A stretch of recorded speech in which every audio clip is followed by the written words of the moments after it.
a minute.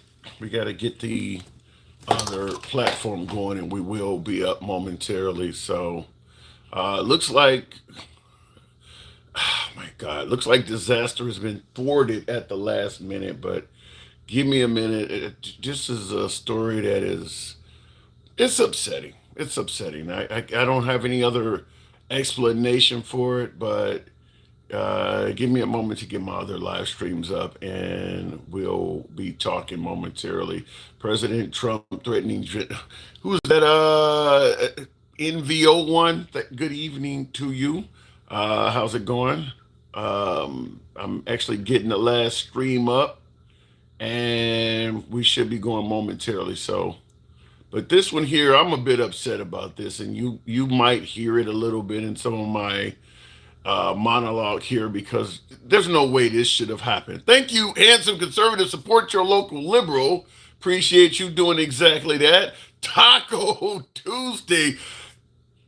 That ain't comedy. I know what you're trying to do. That ain't comedy. This is one of the times him being taco is a good thing. I really believe this is one of those times, but give me a minute to get my last stream up because listen, I don't get upset by a lot of shit, but this one really is pissing me off. I cannot believe that what we're dealing with. I'll hang on. Let me just get my other stream up because I'm so upset to some degree. I don't even know how to explain it until I can focus on everything here. So I'm getting my last stream up here, and we'll get the program going. Okay, and I see, like I said, the taco comment is accurate, but what up, folks? Once again, it is indeed your boy Tim, the handsome liberal, depending on who you want to ask. But anyway, just getting into the show. I'm personally going to make it clear. I'm upset about this one. I'm upset about this, and I don't have any clips to play. I don't have anything else. It does look like while I was getting ready for the show, Trump has announced via social media that a 2 week moratorium or delay or whatever phrase you want to put in there, they've delayed this comment of a whole civilization will die tonight. I'm really fucking upset about this from a single standpoint of you've been hearing from MAGA since this took place that this is not a war, it wasn't declared by Congress, and all of this other stuff.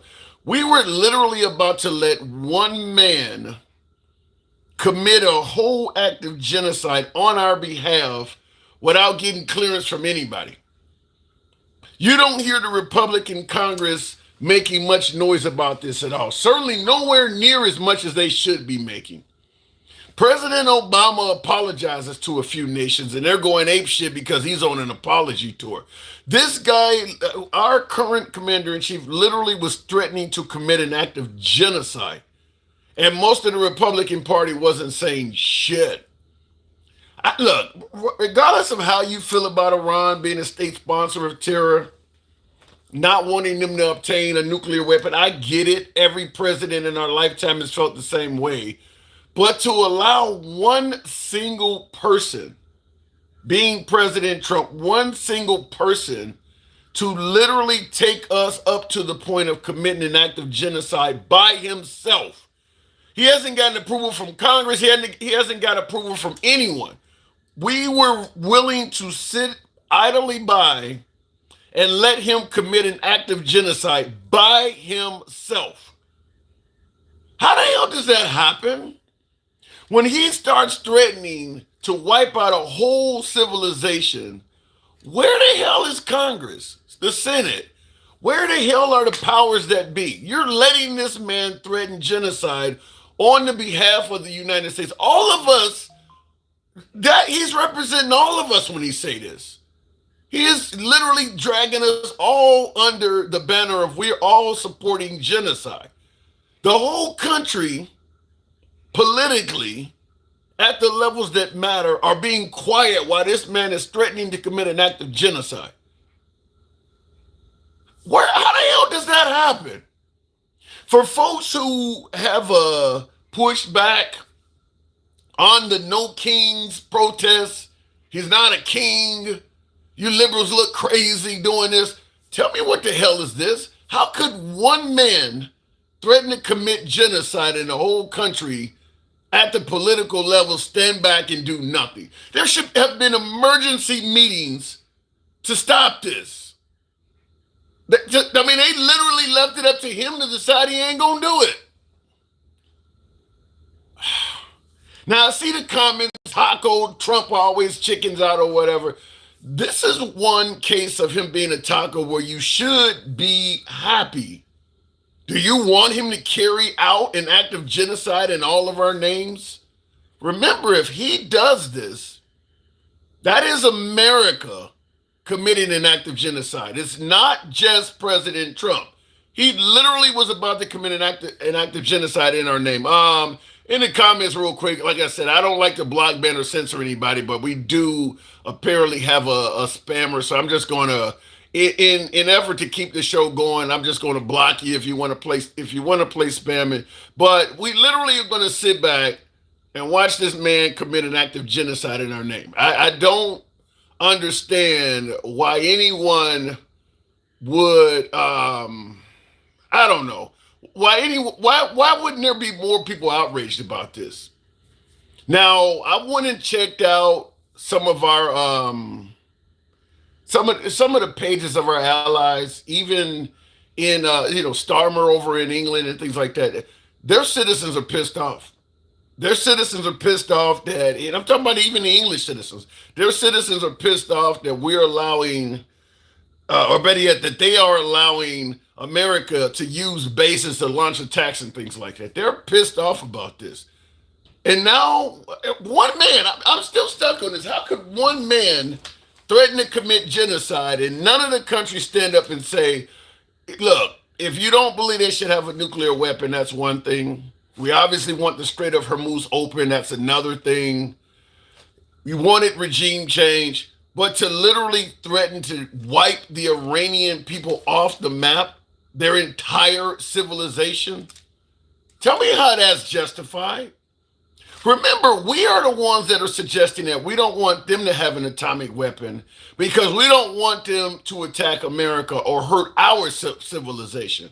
We look like we are actually doing what we're accusing them of maybe doing in the future. Blue One Banks, appreciate the galaxy.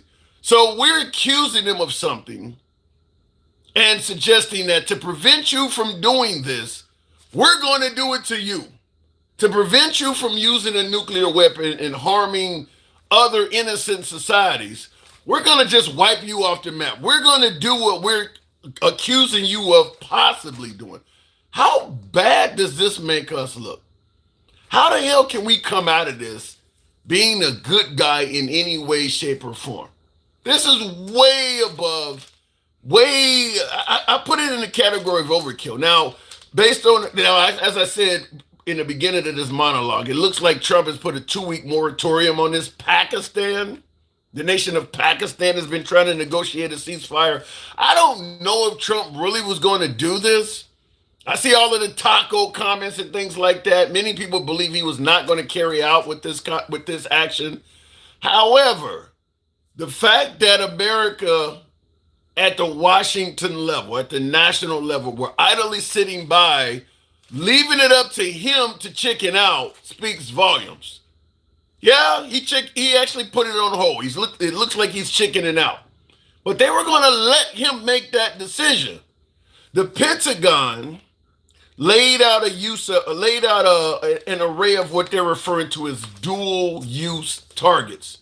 In other words, they were confident what Trump was threatening to do was a war crime, but to appease him, they were going to bomb targets that they could suggest was a dual-use target, meaning it's not only used by innocent civilians, maybe the military could use it. So you blow up a highway or a bridge and say, well, they might have been using that to transport military personnel across it. So that way you could try to skirt the notion that you committed a war crime. Dual use targets. Wow. Now, like I said, right now they have a 2-week delay on this. That just came in about, 10 minutes or so ago. But in addition to this, Some of you folks may have heard the Iranians formed a human chain around some of these particular targets. We're talking about energy plants, desalination places. So they clearly were willing to perish in Trump's effort to wipe their civilization off the face of the earth. If there is one thing that we should take away from this, let's take the taco part out of it and look at the Iranians. They did not chicken out. They didn't bow down to Trump's demands, and they literally formed human chains around the targets that we were focusing on. They were prepared to die. So let's finally get one thing in the clear. You're not going to bomb them into submission. You threatened to bomb particular targets in Iran, and innocent civilians, in effort to defy the United States, went to the targets they were expecting to get bombed and formed a human chain around them. They were willing to die tonight. So anyone from now on, let's be clear, Trump is not going to bomb his way to glory on this. Yeah, you could wipe the civilization off the face of the earth like he promised, but that's the only way you're going to get them to back down, is where there are no more of them left. They made it clear that they were willing to die tonight for a cause. They did not back down. They're not Mexican. They don't make tacos in Iran. So let me get to the program, because like I said, I'm a bit upset that the entire Republican Congress and powers that be just stood down and idly let this go by. Was just going to let this guy commit genocide on our behalf. Hopefully some of you folks can paint a more rosy picture of this, because it looks horrible to me. But we'll go straight to the comments, straight to the box. The program will be operated as it always is. It still is MAGA friendly. We still don't block, ban, or censor anyone. You still can be critical of anybody on the program, including yours truly, and our comments still continue to go left of Bernie Sanders till I'm having dinner with Q. So looking in the comments, what do you expect from a piece of shit like Trump, says Lisa. I wasn't expecting this. I wasn't expecting a man to get in there who promised no more wars, no more forever wars, to now be talking about genocide. I wasn't expecting that. So I'm going to say that. I was not expecting that. But now it is clear. And this guy wanted a World Peace Prize.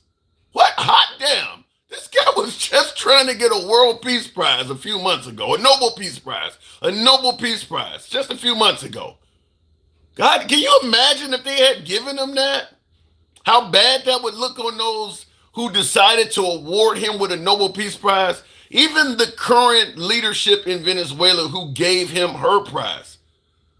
Surely somebody is calling her on the phone like, you look like an idiot.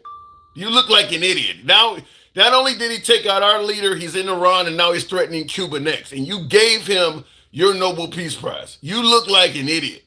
So looking in the comments, Trump is saving his ass. How? How Trump is saving your ass, somebody says. And once again, I'll say, how? How is Trump saving my ass? Trump failed up to this point on his running points. He is failing worse than his first, and people think he can run a third. Yeah, I don't know. The Trump 2028 crowd probably is a little bit more silent than it used to be. Candace Owens, based on his Easter message, open the fucking straight, you crazy bastards. Candace Owens is now calling it a satanic administration. Obviously, Marjorie Taylor Greene is saying Trump is evil. Even Alex Jones is suggesting they use the 25th Amendment and get rid of him. Alex Jones, who would have thought? And then, of course, the Megyn Kellys and Joe Rogans. I mean, it ain't just crazy liberals anymore. There are prominent members of the right. Tucker Carlson is another one that is all over him. Prominent members of the right are now pointing out, you're going a bit too far. You know, touting Allah, you know, he's posting shit talking about praise Allah and all of that. He's going too far even among some of the elite personalities on the right. So looking in the comments, a few hundred from Iran doesn't equate to all of Iran. The man said it was going to be the end of civilization. I'm going by his words. His words. He said it was going to be the end of a civilization. You don't end a civilization by taking out a few hundred people. I'm going by his words. Enlist, my guy. Sign your name on the dotted line and swear in like 1% real patriots did. Listen, let me tell you something. Even if I was young enough to enlist and had the desire to do so, I'm not going to enlist and participate in a fucking genocide.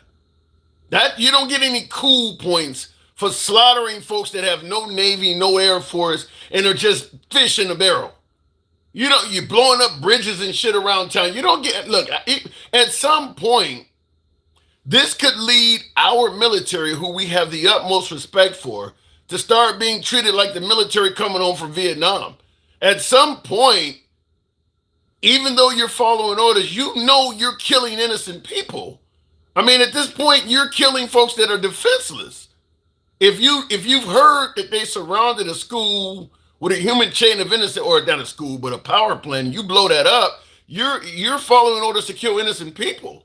Tap the screen if you want. Help your boy out with the hat mustache go. You know how to program, right? I'm going to still promote that.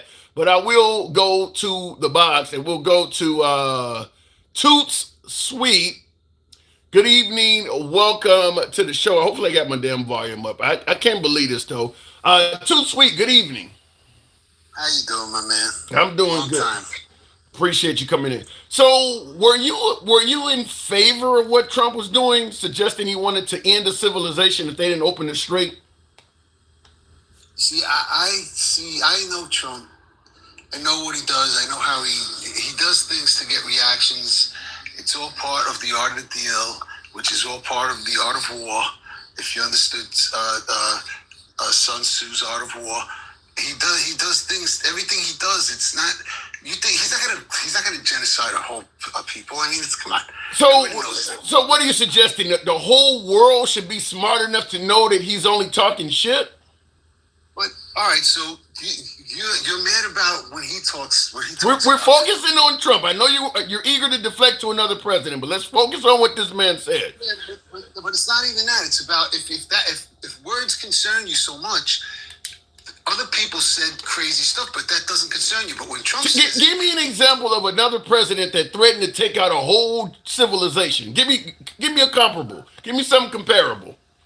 Okay, well, you heard Hillary say it. You heard... She's not a president. Hillary Clinton has never been president.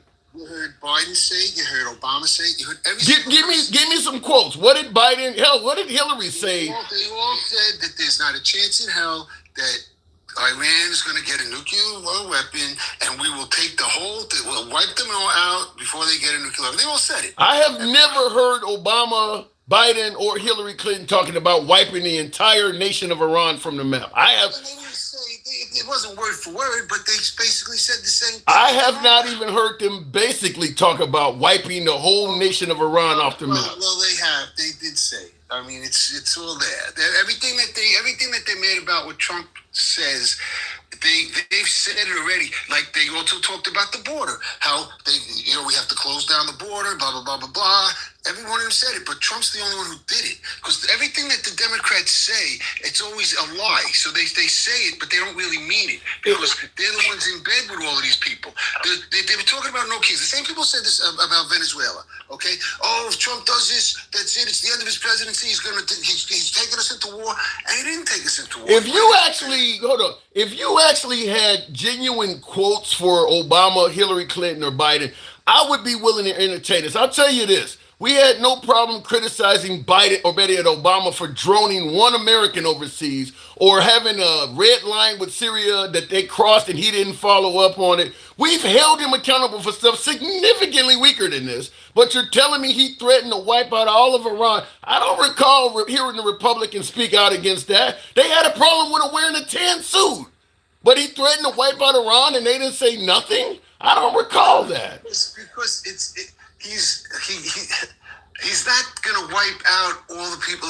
He's telling them, listen, this is the deal. You're going to get your act together or there's going to be hell to pay. He said a whole civilization will cease to exist. I'm not hearing get your act together. I'm hearing you all about to die tonight at 8 p.m. Eastern But time. that's what it. All right. So look, they already came to an agreement. You do know that he already Yeah. said that they got 2 Yeah. weeks now, right? Yeah. Okay. So basically, I knew that was going to happen. But everybody else is like, he's going to look at this. This is unacceptable because it's like he's playing with people. I don't understand. He's playing. Okay, so he's playing with people by joking about genocide. Is that what you're telling me? Joking about genocide. He's doing it for different reasons because he's dealing with psychos in Iran. So he's speaking their language to them. Because that's the only language that they understand. You're listening to it, saying, "Oh my God, how can he say that?" But he's talking to them. He's not talking to you. You do understand the entire world. He didn't call them on the phone. He posted this so the entire world saw. So he ain't just talking to them. The rest of the world is listening too. No, but correct. But he's sending a message to them. And guess what? Why do you think they already came out and said we will agree to let everything go in the Strait of Hamas, because they know that. Listen, we better do something. Trump means business. Right. What he's going to do. He's going to commit genocide. So in other words, what you're saying. But that's not what he's going to. He did the same thing with Kim Jong-un. Remember when he called him Rocket Man? My rocket's bigger than your rocket. It was the same exact thing. How many times you got to see? I'll tell you what's different. This time he actually put a time on it. And by the way, this time is different from Kim Jong-un as well because we're already bombing the shit out of Iran. He's already bombed a bridge that had no business being bombed. He already suggested that they bombed their own school full of girls and didn't apologize. So this threat has more weight than anything that happened in the past, even what you mentioned in Obama, Hillary, and Biden, because we've already done it and killed a lot of innocent people already.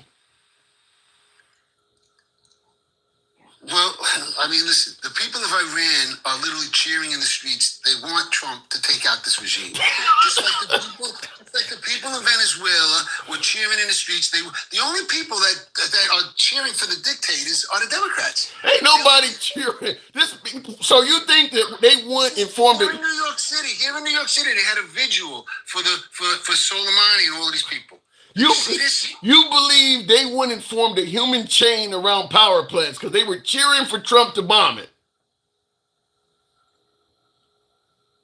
Wait, what? I'm sorry, I didn't hear that. When Trump started threatening to bomb their desalination plants where they get their fresh water and bomb their energy plants where they get electricity, Iranian citizens formed a human chain around those plants. They were ready for that bombing to happen tonight at 8 p.m. Central. You're telling me they formed that human chain because they were cheering Trump bombing it? Well, if I understand the way it works with the mullahs and with the regime, these people will probably put gunpoint to go stand there if that was the case. They're not going there to do that themselves. These people, they've been so oppressed their whole lives, just like the people of Cuba. They can't wait for Trump to free them. Trump literally is freeing the world from all of this oppression, and the only people that are literally supporting the oppressors are the people that Trump is literally deporting citizens from America back to oppressed countries. He ain't freeing the world. He's deporting Haitians back to Haiti, Somalians back to Somalia. He's not freeing the world. What are you talking about? Well, you know that Obama was the deporter in chief. Listen, I know you want to talk about Obama, but his reign ended almost a decade ago. I just want to make sure we're on the same page because we're not. If that's something that really bothers you, then how come it didn't bother you when Obama was doing it? Like, that's the problem I have. And I gave you the chance to explain to me when Obama threatened to commit an act of genocide. You came up short on that. I would have agreed with you. Give me an explanation of when Obama threatened to wipe an entire country off the map. Well, he didn't say it in so many words, but he did say the same thing. I have never heard him say that. I've never heard him let me just say it this way. If Obama threatened to do that, I guarantee the Republican Congress would have done a hell of a lot more than they've done today.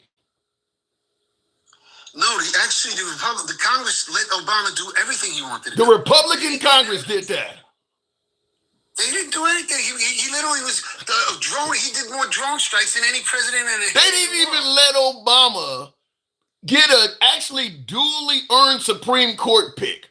How you gonna tell me they let him do everything he wanted to do? They didn't even let him get a Supreme Court pick that he legitimately had a right to get. And yet you're telling me, did you not hear the guy make it clear on the House floor? Our goal is to make you a one-term president, yelling out "you lie" in the middle of his speech. And they failed at that. They failed, didn't they? You just told me they let him do whatever he wanted to do. Not. Well, listen, they didn't let him do all that, but they let him go. All the drones that he sent off, they let him do all of that. All the deportations that he did, they let him do all of that. I'm not hearing genocide. I mean, you're coming up with everything, you're throwing everything but the kitchen sink at Obama, which has been gone for 10 years. Well, I'm not hearing genocide. You're taking one thing he said. All right, so but let's talk about actions. There was no genocide. He didn't do it. Trump speaks. He talks a lot. That's all part of his whole thing. So what do you? What he said? He also told Kim Jong-un he was going to blow him off the face of the earth, and he never did. They became friends. That's just the way Trump does things. So what are you suggesting? When he threatens genocide, we should just sit back and just think he's joking and say nothing? No, you don't have to suggest anything. But you just saw that it didn't happen. What should when he threatens to take a civilization off the face of the earth? What should the American people do while he's making that threat? They can do whatever they want to do, but you just saw. Okay, that's what we're doing then. That's what we're doing now. But now you saw that he didn't do it, and you're still carrying on about what he said that nothing ever happened. No, he's threatening to do it. No, what he did is now he just postponed it and say, okay, we won't commit genocide today. We'll do it in 2 weeks. Right, so you just saw what he did, and he gets people to bend their will. He's using the force of the United States military, saying this is what could happen to you if you don't get your act together. Basically, is what he's saying, and they're saying, okay, let give us a chance. We're going to get our acts together. So if they don't get their act together, you believe genocide is a decent solution? He's not going to do genocide, but he's going to take out a lot of the. That ain't what he's not saying that. I hear what you're saying. He's not going to tell you exactly what he's going to do. He is telling us. He is telling us. You just ain't accepting it. What does wipe out a civilization mean to you? Give me your opinion of that. But you see, he's not telling you. He's saying things that have nothing to do with what he's actually going to do. Because how do you know? How do you know? Because I know, because that's what he's been doing. I gave you examples. No, it's not. He told us he was going to take out Maduro. He did that. He said he was going to bomb drug boats. He did that. He said, no, wait, hold on. He has said he's going to do a hell of a lot of things before actually doing them, and he actually did them. How do you know when he's going to do something and when he's not? You're a Trump whisperer? No, but that's the whole beauty of it. That's what makes him such a dangerous threat to the. I'm with you there. Yeah, I agree with you there. Oh, that's right. So if you're his enemy, don't you want to be unpredictable? No. Don't you want to be somebody who you don't understand? Do you want to be like Biden, like everybody knows what he's going to do? Do you want to be predictable as a drip from a faucet? I agree with you that he shouldn't be predictable, but that doesn't mean genocide should be among the things you threaten. Well, listen, when you're talking to people that just literally took out 30,000 of their own people, okay, who are protesting them, all right? This is the only language they know. He speaks to people in the language that they know. When you're talking to the the terrorists, I don't know what we're I don't think we should. Hold on. I don't think we no longer have the right to call them terrorists. What we're doing by threatening genocide and bombing freshwater plants, that's terrorism. That's what they do when they go out and bomb ball games and schools and things that have nothing to do with the military. Once we start doing the same thing, bombing bridges and desalination plants, we no longer have a right to call them something that we too are operating in. We're doing that now. No, we're not doing that. Yeah, we are. We've already bombed a bridge that had no military purpose to it whatsoever. We've already done that. Listen, I mean, I just think that what Trump's doing is brilliant. I think brilliant. The guy knows exactly. Yeah, he's freeing the world. He freed the people of Venezuela. All right, they're loving Trump over there. The people of Cuba are waiting for him to come there. It's been 67 years the Cuban people have been oppressed.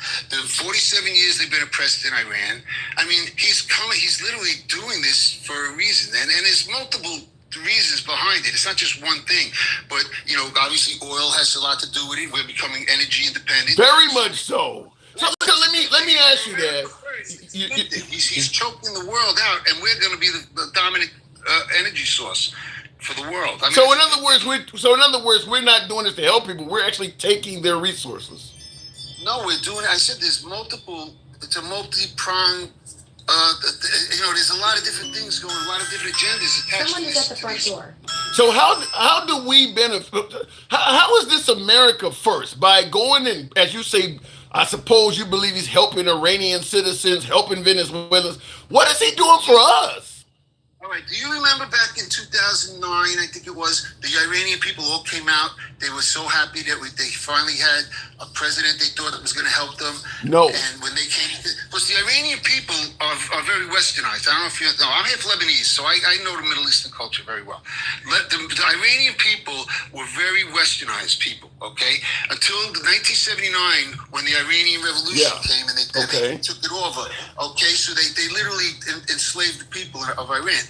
Now, what happened? In 2009, there was an uprising in Iran. The people came out, and what did Obama do? Instead of siding with the people, he literally sided with the mullahs and did this whole Arab. I'm not aware. Listen, we can go. You brought up Obama a lot. I don't. This is part of history. I get that. I get that.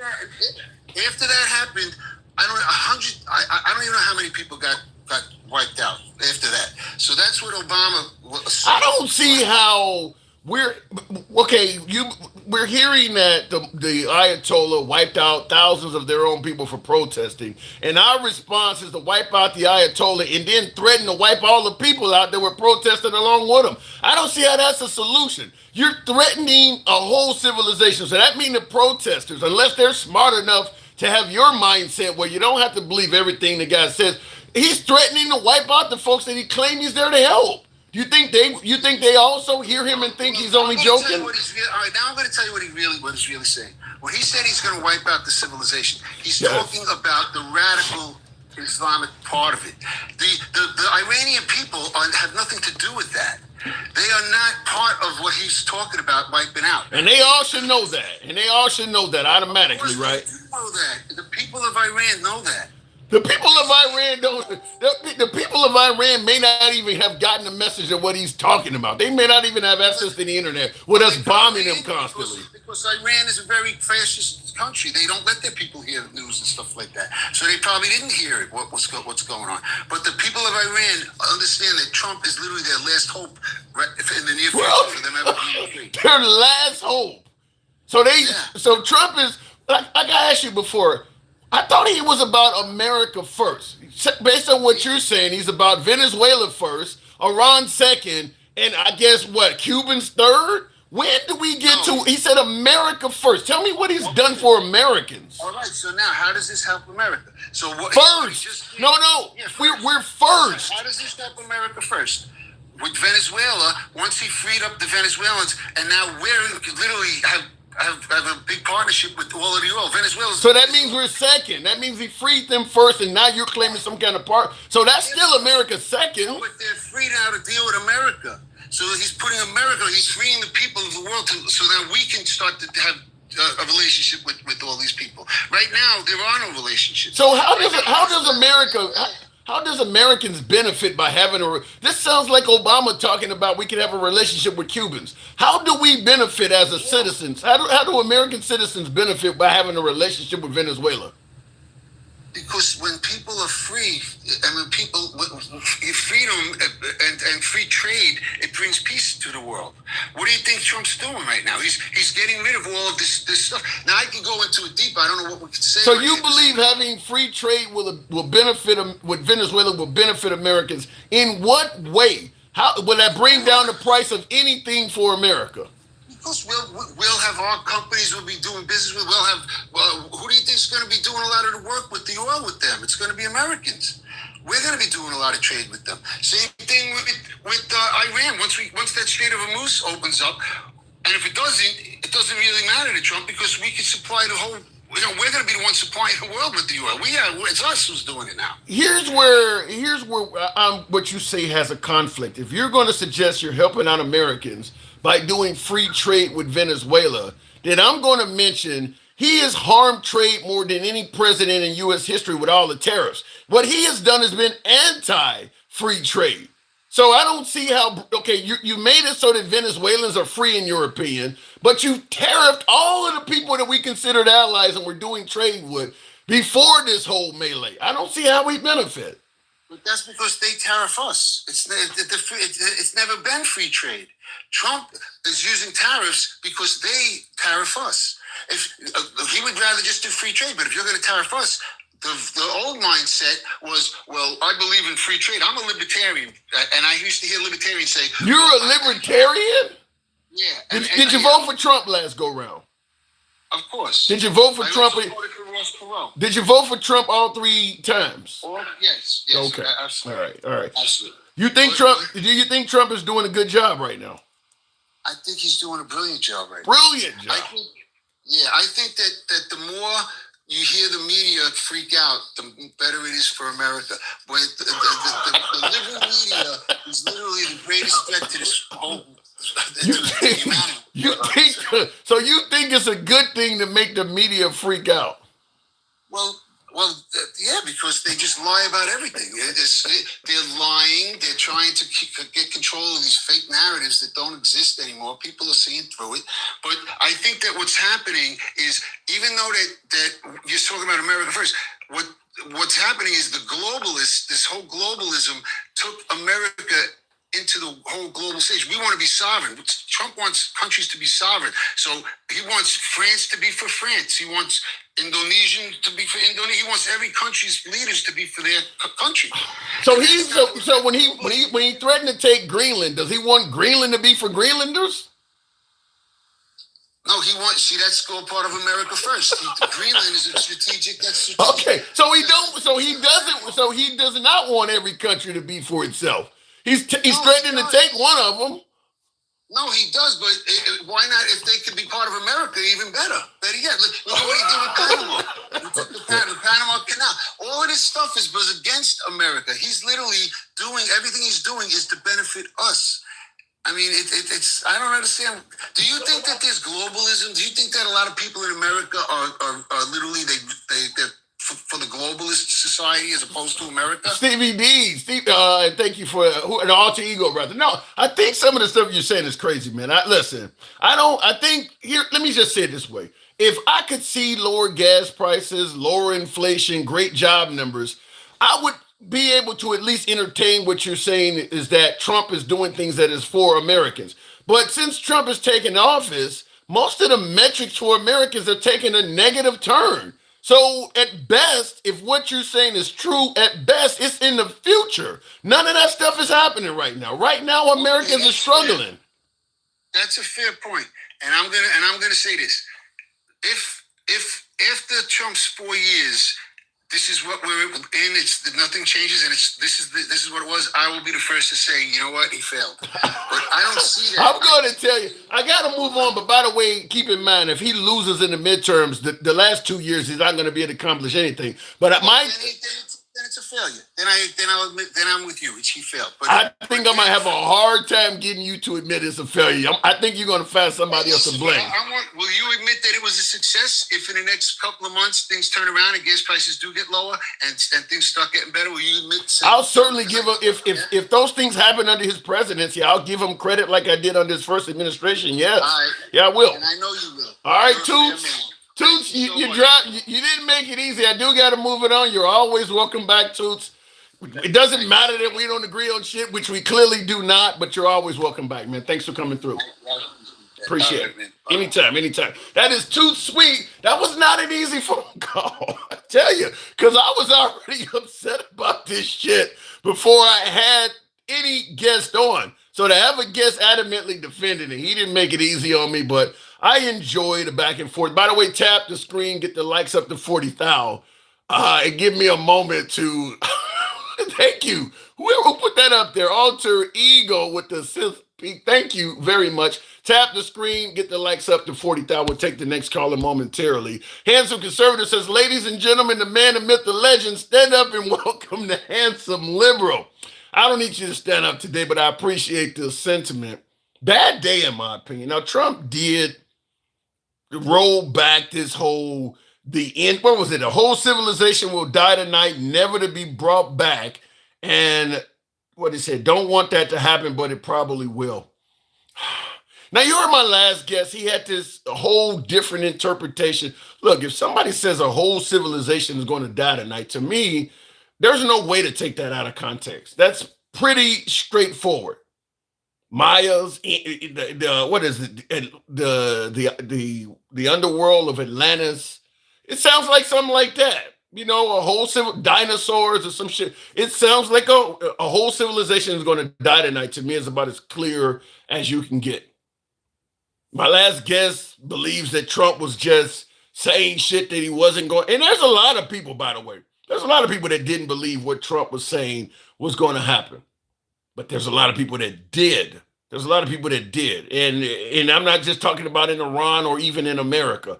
You look at the message boards, Starmer or some of your other world leaders, look at some of the comments that are in their statements.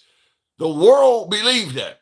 So even if what Trump does turns out to be a benefit in some way, fashion, or form, it has hurt the image of the United States for some time because most of the world was not on par with committing an act of genocide against the nation of Iran. Most of our allies did not see that as something that was justified. And they don't look at Trump like, yeah, you should just know he's joking, like my last guest was saying. But anyway, moving on with the show, tap the screen, get us up to 40,000. We don't block, ban, or censor anyone on this program. If you happen to be watching us on Instagram, TikTok, or Substack, follow the program. We're here most weekdays. If you're currently watching us on YouTube, give your guy a sub. And of course, help your guy with the hat and mustache goals. We'll go over to one of my long-term subscribers, Dencal. Good evening, Dencal, if it brings them up over on Instagram. Dencal, good evening. Good evening, good evening. Man, did you hear my last caller? Hey, it's rough. Maybe I'm getting it wrong. Maybe Trump has some kind of golden plan for our great nation. What say you? Man, I don't know what to say, man. This is getting to the edge of insanity that we having these discussions, and you just listen to that dude sit up there and say all of this shit is fucking brilliant. Literally use the word brilliant and could not explain anything he's doing. Literally saying that he didn't do anything he said he was going to do, so that makes it brilliant. I wish I had a way to play devil's advocate on it. I don't. To me, this is fucked up from every way to sundown. You had the nerve to end it to myself. Well, if he fails, then I'll admit it. No, you won't. No, you will not admit he done anything wrong. Yeah, and that's my sentiment too. If he fails at what he's doing, it'll be either a member of his administration or some activist judge or some liberal judge. It'll be, yeah, it's going to be blamed on somebody else. I was telling him that. I was like, I don't think you're going to admit it. I think you're just saying that. He had the nerve to compare like Obama and Hillary and Biden and Kamala. They all did the same thing, but they didn't say it quite the same way. Like what are you talking about? Did they do the same thing or not? Like I said, I don't even know where to go with this because he compared Obama and drones to genocide. Obama used the AUL. He literally used authorization by Congress to commit those drones. They're comparing it to right now. It's insane. Yeah, I don't, and I gave him a slight bit of the benefit of the doubt by asking him if you're saying that Obama or Biden or Hillary Clinton threatened genocide. Give me a quote, and there was he had nothing. I mean, then he started going to drones and all, which Obama droned an American citizen that left this country, went to fight for ISIS on behalf of ISIS, and he's an enemy on foreign territory. He's on the battlefield. He killed one guy. Now Obama was droning people, but genocide. But what he did was he took on the responsibility. But us that were serving at the time, we know he was the one who brought back over 250,000 troops from the Middle East. They're missing that part. He said, "I'm gonna take that responsibility off the troops, and he's gonna use the drone program. He's gonna use technology to try to get the same goal accomplished."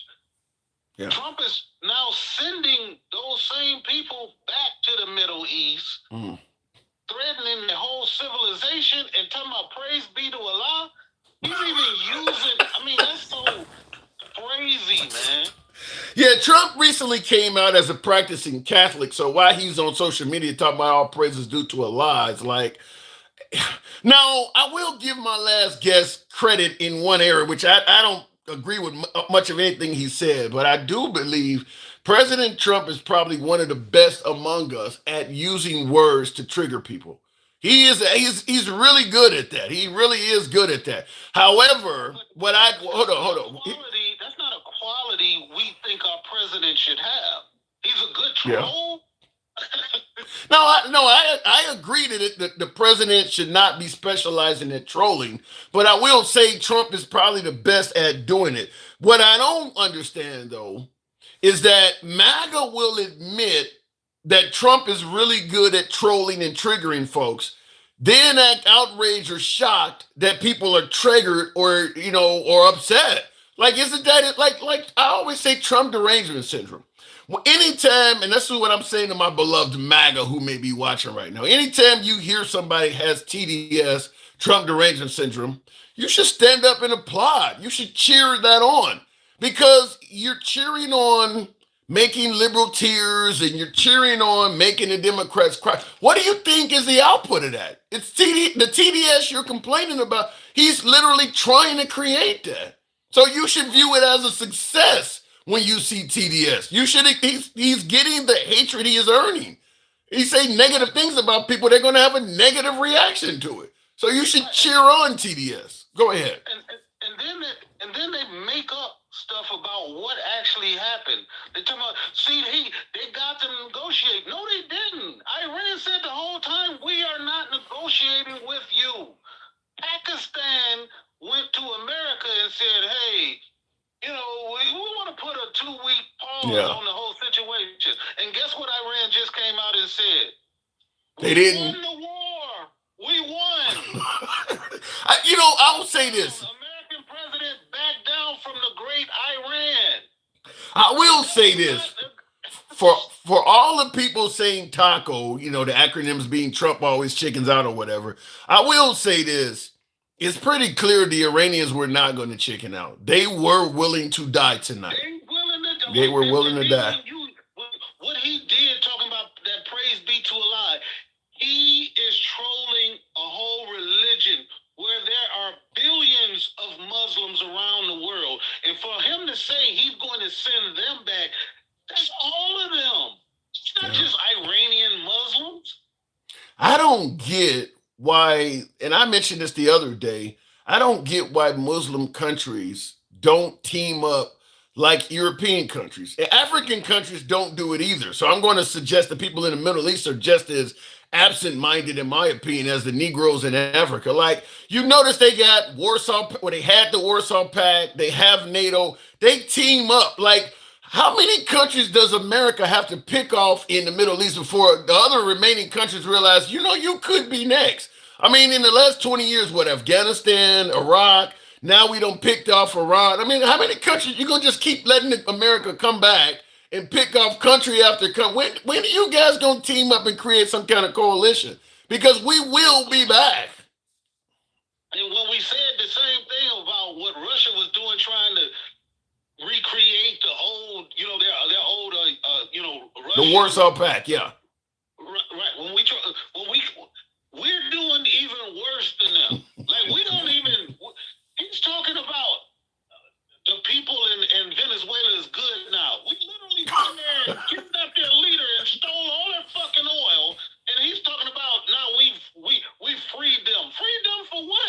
Yeah. Well, Now, the belief is that Maduro was mistreating his own people. So by taking Maduro out, somehow the citizens of Venezuela are. Now, I don't know. It could Trump. Maybe Trump did do something beneficial to the citizens of Venezuela. But first thing I'm going to point out is he promised to be America first. He put the Venezuelans over the Americans because if the Venezuelan people are doing so great like he's suggesting, then the people in America are not bragging about how great they're doing right now. So you actually was Venezuela first. Now that's not to say that Americans may not end up doing well before he leaves office, but as of right now, he clearly put the Venezuelans first. didn't we see the oil companies sitting in the Oval fucking office talking about Venezuela is uninvestable? Like we don't want to fuck with them. We've been kicked out of that country a couple of times, and guess what? When the next American president comes in and they're not anti-Venezuela, or they like, then what's gonna happen? Venezuela gonna kick those companies back out because those companies are not Americans. Yeah. Those are international companies. What about this one? Because you when Shell or damn Citgo or anybody goes into those countries and produce millions of dollars worth of profits, me, you, or any other American citizen, we never see a dime of that fucking money. But what about this? Because you mentioned the people of Venezuela, already out of Iran. In the comments, Cedric Haney says, "Ha ha, this guy is a lie," referring to you. He says on Iranian news, it says they agreed to Trump's ceasefire. So he's saying that because you're saying that Iran is saying that the American president backed down, meaning they didn't agree to shit and Trump just backed down. He's saying Iran is saying on the news that they did agree to Trump's. Ask him what's the source. He says, well, he's saying on the news, which could be anything. So Exactly. And I would like to know where he's getting his source from, because the Iranian government just came out and told all of their fucking people that they were victorious over America, threatening to eliminate their whole civilization. So I don't know where it says anything. They said they matter of fact, Iran said they haven't negotiated with America at all. Yeah, I don't get why I don't get why the Iranians would ever negotiate with the Trump administration on at this point. If they truly were, go ahead. They got bumped both times they tried to negotiate. Right. I mean, in the middle of the negotiation, they said, "Okay, we'll meet back up tomorrow." The U.S. delegation jumped on the fucking plane, and everybody who was negotiating got killed 2 times. Yeah, I don't get why. Everybody sit down and negotiate. Yeah, after Trump got out of the Obama deal, not only would I say I don't understand why they would negotiate any type of treaty or agreement with the United States. Why would you, or Trump? I don't see why they would negotiate a deal with America as a whole. I don't care what president is in there. Once Trump broke the Iran deal that Obama made, that showed that any president in the future, and I've mentioned this many times, some of you folks have heard me say this, but once Trump broke the deal they made with Obama, that showed that any deal you make with the United States is only as good as the president that's in power. So if they make a deal with Trump, Trump has shown them the next president may just come along and say it's a dumb deal and get out of it. So why would you make a deal with America at this point? And I hate to say it as a veteran, but like, we are not genuine in our negotiations, and it's not like I love the Iranians or I care about like that, but it's just like, right is right. If you're gonna have a negotiations, you can't get everybody involved in a room, walk out of the room, and then have the room blown up. Like, you can't. Who else is gonna? Who else is? Yeah. If people don't know that France. Just today, France pulled all of their gold out of our the Federal Reserve. And that's what I was trying to tell my last caller, is that even if Trump is joking about committing genocide or whatever he was trying to use to defend Trump, I'm like, our allies are taking that shit serious. Our allies do not back being a part of genocide. So Spain said you cannot use your U.S. bases in our country to attack them. They're getting together, man. And this brick shit is about to get real.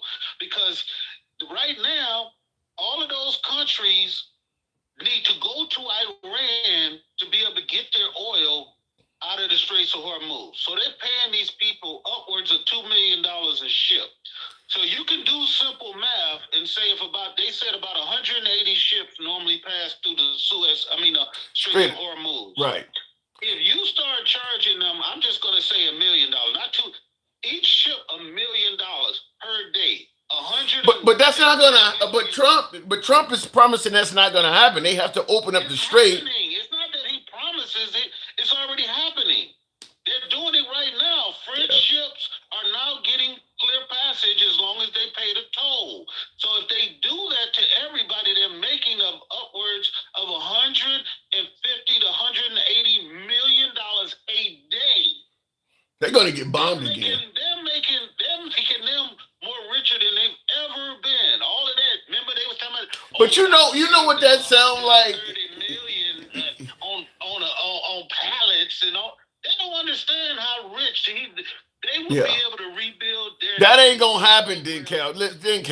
If Iran continues charging those excessive tolls for ships to pass through the Strait of Hormuz, to me that's akin to moving on somebody else's territory and selling a whole lot of product.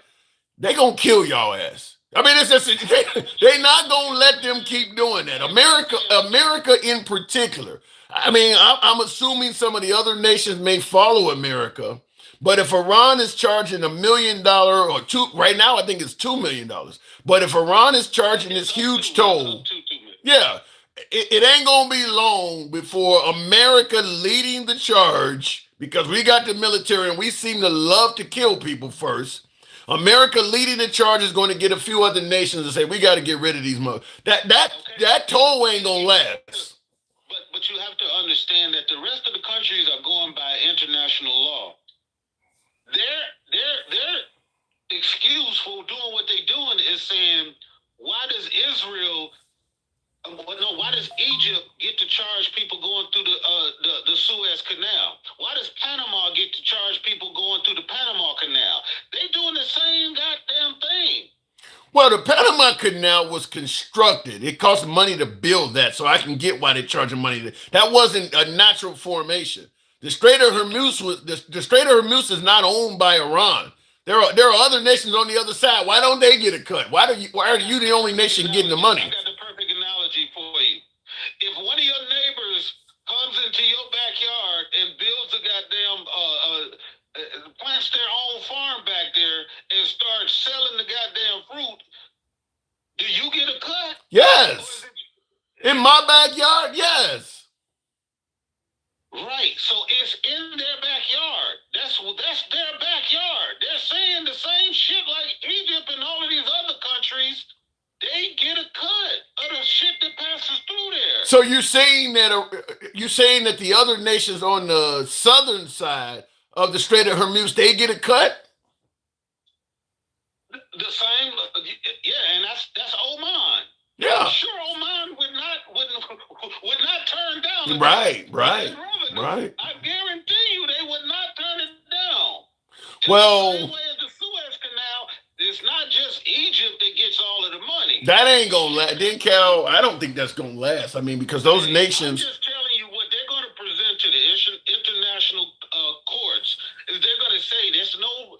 America forced this on everybody. It was a free. I agree with that. Before they did that shit, and now we trying to say what we helping them or whatever. They about to be. You thought they was the biggest state sponsor of terror. When did they start collecting about $150 million a day? All I'm hearing when you say this shit is another future war with America leading the charge again. If they start fucking with money like that, fucking with oil, because if they're charging tariffs on ships going through, the owners of those oil refineries or whatever, they're going to tack that on in terms of how much you're paying per gallon or per liter in whatever country. And it's not going to be long before people are threatening them again. The reason I disagree with you now is because they're doing it right now. And they're doing it, but what is happening while they're doing it? They're getting bombed and threatened. There will never be a time, hold on. There will never be what I'm saying is there will never be a time when Iran is charging tolls for ships to go through the Strait of Hormuz without them also being bombed and threatened. They can do it, but they're going to always be I threatened. disagree. I think the international community will come together and understand that Iran will never relent. As long as they can set out a couple of dang on mines in that water, they will always have the ability to stop every insurance company and every major carrier of LNG and oil from going through there. You got to negotiate with them. You got to. And even if they say, well, we'll give a part of this money to the UN or whatever, they will, for now and for throughout history, they will now have a fee toll. I guarantee you. We forced that on the whole world by doing what we did. That's why every other president in the United States has never did it, because we knew what they would do. Wow. I hope I was gonna say I hope you're right. I don't know if I hope you're right. I don't know if I hope you're wrong, because I do believe if they're charging that kind of money, making that kind of a profit with the Strait of Hormuz, it's not gonna be long before some other leader on earth, probably coming from America, decides we want to cut of this shit too. You know, like the mob show up. Why don't we do that with the Suez Canal then? It's We navigable water. we might actually be. I'm going to tell you. You never know. We might actually be getting a cut through the back door. You never know. We might be getting a cut. I was in the Navy. I've been through the Suez Canal about 15 to 20 times. We ain't getting shit. We pay for every time we transit. Yeah, but Suez Canal. there's no way to know if there is not some other kind of quid pro quo going in the background. We may be paying a toll, but they may be giving us a discount, or there may be something else going on in the background. Well, I mean, if you saying it's true, why are you saying that now that Egypt, that Iran is not going to be able to do the same thing? I'm just simply saying because we don't like Iran. I hope, like I said, I don't know if I hope you're right. I don't know if I hope you're wrong. But if they charging $2 million per ship, here's what America may say. I don't give a fuck about who else you charging, but if our ships get charged $2 million going through, you're gonna have a problem out of us. That may happen. We tried to do the same thing with the Panama Canal. We tried to do the same thing with the Suez Canal.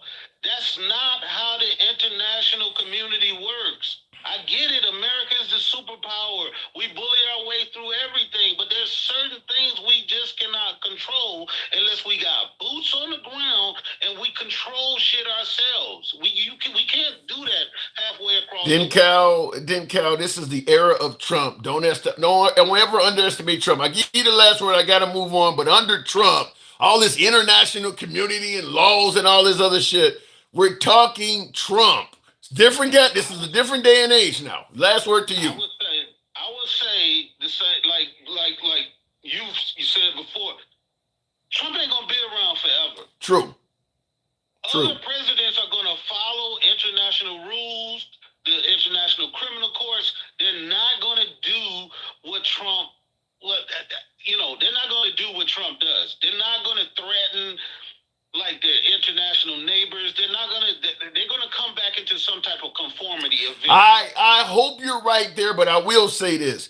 Trump has literally laid the path for other leaders of this nation to know you can get away with a lot more shit than past presidents have gotten away with. So I think at the very least, he has increased the likelihood of somebody else trying shit in the future, because he has shown the pathway that it can be done. I gotta go. Didn't Cal? Thanks for coming through. All right. Take care. All right, you too. All right, moving on with the program. Tap the screen. Get your boy with the hat, mustache, TikTok cap goes, damn it.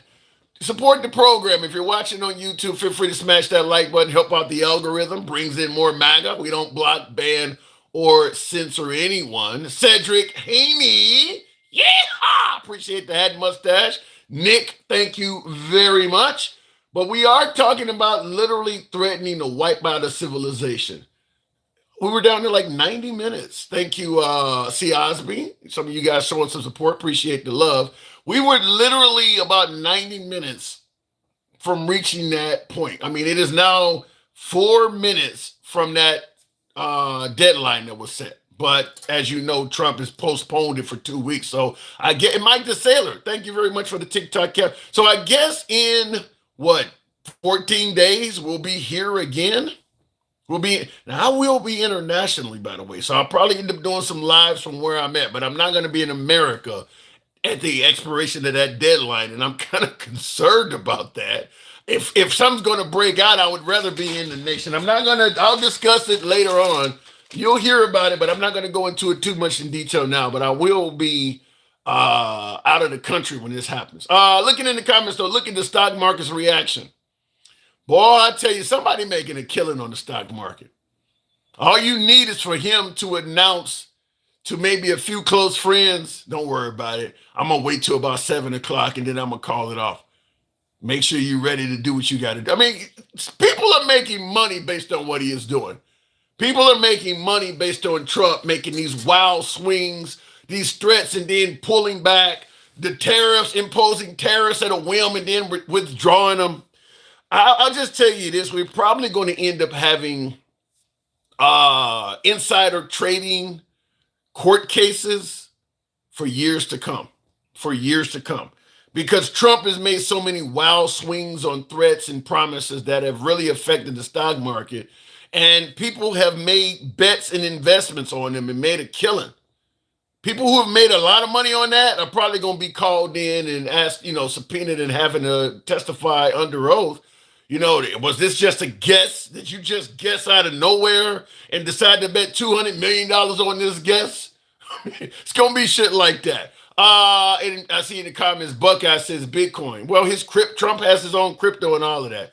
I don't know. The Democrats are going to have their work cut out for them because that's what it's going to take as a Democratic administration to do all sorts of audits every way to sundown and find out where all the money went. Like Barron Trump getting that huge defense contract, mere days after the company was open. He gets this huge multi-million-dollar defense contract. How does that happen? I mean, we heard about Hunter Biden and Burisma, but for some reason, now it's all of a sudden we're hearing nothing about this stuff. So you will hear it. The Democrats, each congressman can take one area of the Trump administration and go hire a team of lawyers. You go through this. I want you to deal with that. I want you to deal with what he did in Fulton County's ballot office. I want you to go. I mean, there's going to be areas all over the place because Trump has pushed the envelope in so many different ways. Before we continue on, make sure I didn't miss out any super chats. Trumperists don't take Trump seriously. So you got to take him seriously. He's the leader of the free world. Let me go back to the box. Ceasefire agreed. Trump wins again. What did he win? He didn't win shit. The Strait of Hormuz, as you just heard my last guest suggest, is still under Iranian control. What did Trump win? He blew up a lot of shit in Iran. That's about it. They're controlling the Strait of Hormuz. Gas has went up, at least in this country, nearly $1.50 a gallon for unleaded, nearly $1.50 increase. What did we win? Most Americans did not feel like Iran was a major threat to the point where we're willing to pay an extra $1 to $1.50 a gallon for you to go deal with that. Most Americans didn't feel that way. So tell me where the victory is for the average American, not to mention the billions of dollars we spent doing this. Billions of dollars have been spent. So much money has been spent dealing with this Iranian conflict that they're going to be cutting programs for the poor. They're talking about cutting healthcare and shit like that. I mean, we're paying for this. Tell me where the victory is in this. We'll go straight to Dave in the box. I'm crying gas in San Diego. Is it really $7 a gallon in San Diego? Azella Furrer? Is it really that high? I tried to bring up a guest. I don't know what happened. He says, is gas $7 a gallon? Jesus Christ. Now, that is partially due to the tax structure in California, but $7 a gallon. Oh, my word. Let me go back to the box. So try it again with MAGA Reacts. $7 a gallon. MAGA, good evening. First of all, the Suez Canal was built by Egypt. We didn't just it's not open water.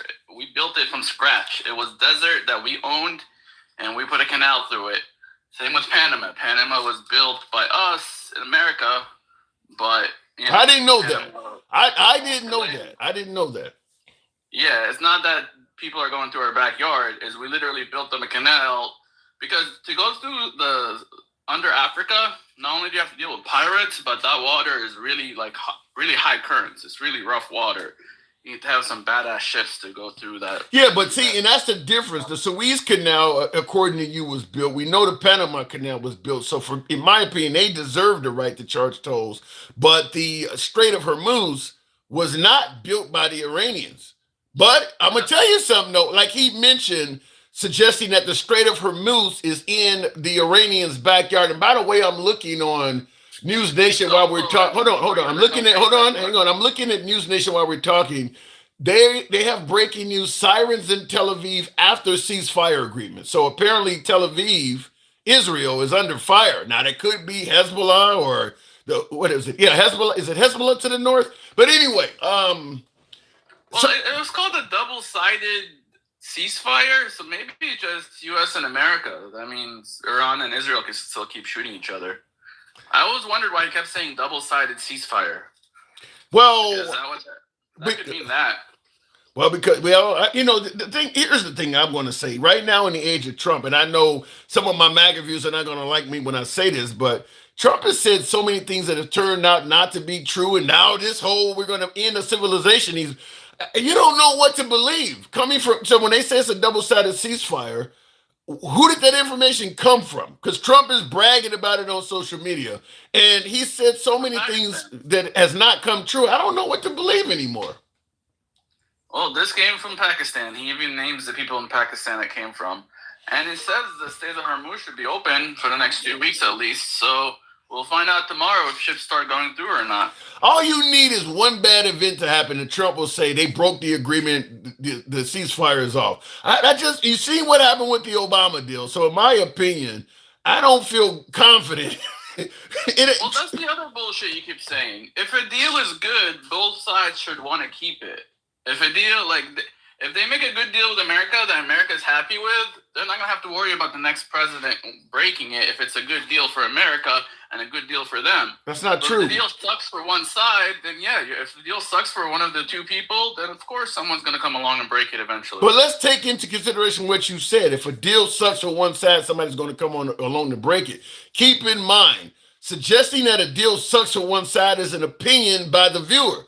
Trump viewed the Obama deal as stupid. A large portion of our allies had a difference of opinion. He came along to him, it's a one-sided deal. It was not a one-sided deal to America before him. So the next president may look at any deal Trump makes as a stupid deal where Trump might think it's a beneficial deal to America. That's up to the viewer's opinion.